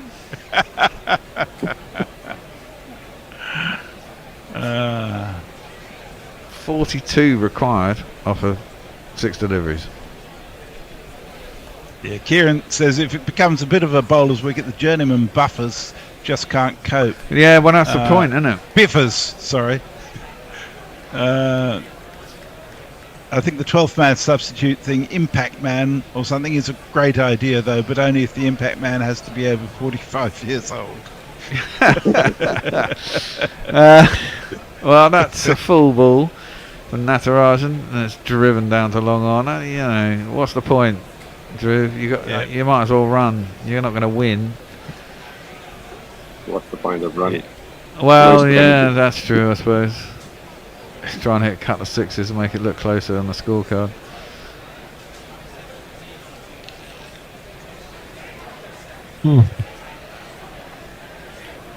Natarajan in again. That's a full bung up, and it's going to be a 4. Not enough, as it's hit down to wide long on. But everyone knows it doesn't really matter. There's not one boy for me, I must have 2 or 3, I need 4.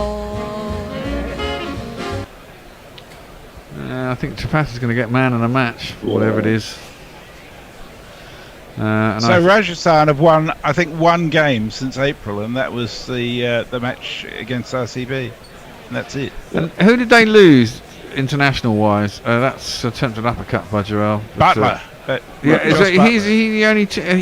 You can't just lose one man. I know Butler's a big name to lose, but you can't just lose that one man and then suddenly become shit. No. They just lost their way. Yeah. I touted them. I forgot about to win. Although I forgot Butler was going to have to come home, but they've got some good players. Natarajan, 4th ball of the over. It's a fuller one again, and Jarrell knocks out to long on. Won't take the run. It's a dot ball. Dot 4. Dot. Last over, and Sunrisers are very happy. I guess 1 plays 2. They got their second chance, and they took it. And they took it with relative ease, it has to be said.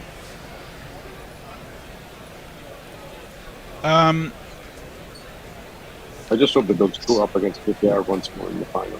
Yeah. So disappointing. Well, the last game that's pulled, and it's going to be a top edge, not carrying to anybody. Samad, I think, down at long leg has to come in. They didn't bother taking a single against dot balls. It's just worth mentioning for those who are still with us that we'll be on air tomorrow at 2:20 UK time from Edgbaston, where the weather forecast is fine, I'm pleased to say. Yeah, this weekend looks like it's going to be alright. Good sun. And that's it. Game over. Yep. I think he ran on the last ball, didn't he? He did. Yeah, so they got a single to end the over. 139 for 7. Rajasthan end up. Bowler was wondering why he was running. Yeah, well, so they ended up 41 short of what they needed. No, less than that. 36. 36. Yeah. 36 Yeah, short of that's where a they lot. needed to be. And actually, it turned into quite an easy win. And they never really got going, did they, Rajasthan? Right from the off, they weren't. They didn't have a good power play. They were quite behind it, lost a wicket, and it never really took off from there. Well, it was always going to happen once I said they would win. Yeah. Well, I thought 170 was very chaseable, but like in all these games, when the pressure's on in a knockout game, if things go horribly wrong, they generally tend to end up veering off a cliff. As people start panicking and realise that they can't win. Yeah.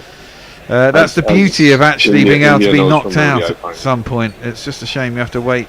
How many games to get to? What game is this? 72 or 71 or whatever? 70 something. Yeah. I mean, the fact is that you've had probably 68 games before anything becomes a knockout, effectively. Well, no, I suppose there's some group games that effectively become knockouts, but not enough games that have not enough on them is how I feel about these competitions generally. That's enough of my gripe. That was quite a dull game, but we have a final. That was the same as the first qualifier. Yeah, it's always a pleasure. Yeah, we'll be here on Saturday and on Sunday. Yeah, I think I'm in tomorrow, but not Sunday. I'm not in for the final. I'm not really that bothered about it, to be honest. I may not be. I'm not 100% sure yet. Yeah, I've got last game of the football season for my son, who's in the middle of his exams, and it's the first weekend of half term, so he doesn't have exams next week, so they can actually play this week, which is handy. But it means I won't be in on Sunday. So I will see whoever's on tomorrow and enjoy the final on Sunday. See you, folks. As I'm not in, it will probably be a good game. Thank you. See you all later. Yeah, it'll be a good game, Bear. You can guarantee that. Guarantee it. I'm not here. Exactly. So enjoy it. All right. Okay. See you later. Bye. Thanks, guys. Guerilla cricket.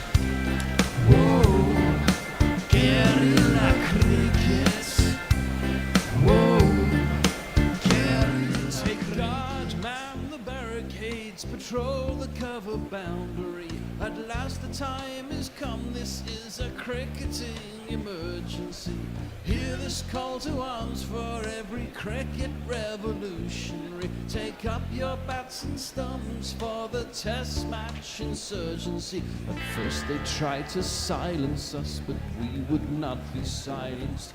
They threatened us with lies, so we threatened them with violence. Che Guevara, Sangakkara, Joseph Stalin, Douglas Jardine, Robespierre, Darrell Hare, Vladimir Lenin, O'Brien Kevin, guerrilla cricket.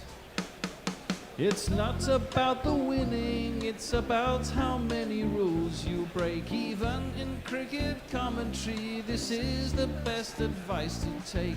Pick guerrilla cricket, it's the finest choice you'll ever make. There's so much more to cricket than rev counters and a slice of cake. At first they tried to sanitize us and clean up our act, but people like it filthy, and we know that for a fact. Fidel Castro, Lenny Pasco, Carlos the Jackal, Umar Akmal, Mahatma Gandhi, Grant and Andy, Brendan Behan, Austin Ian, guerrilla cricket.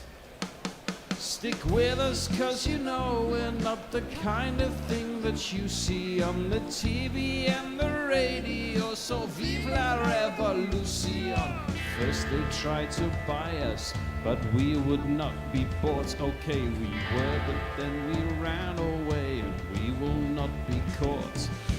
Would not give up the ghost when they left us all for dead. They decapitated us, but we just grew another head. Chairman Mao, Jamie Howe, Ho Chi Minh, Asif Din, Václav Havel, Graham Saville,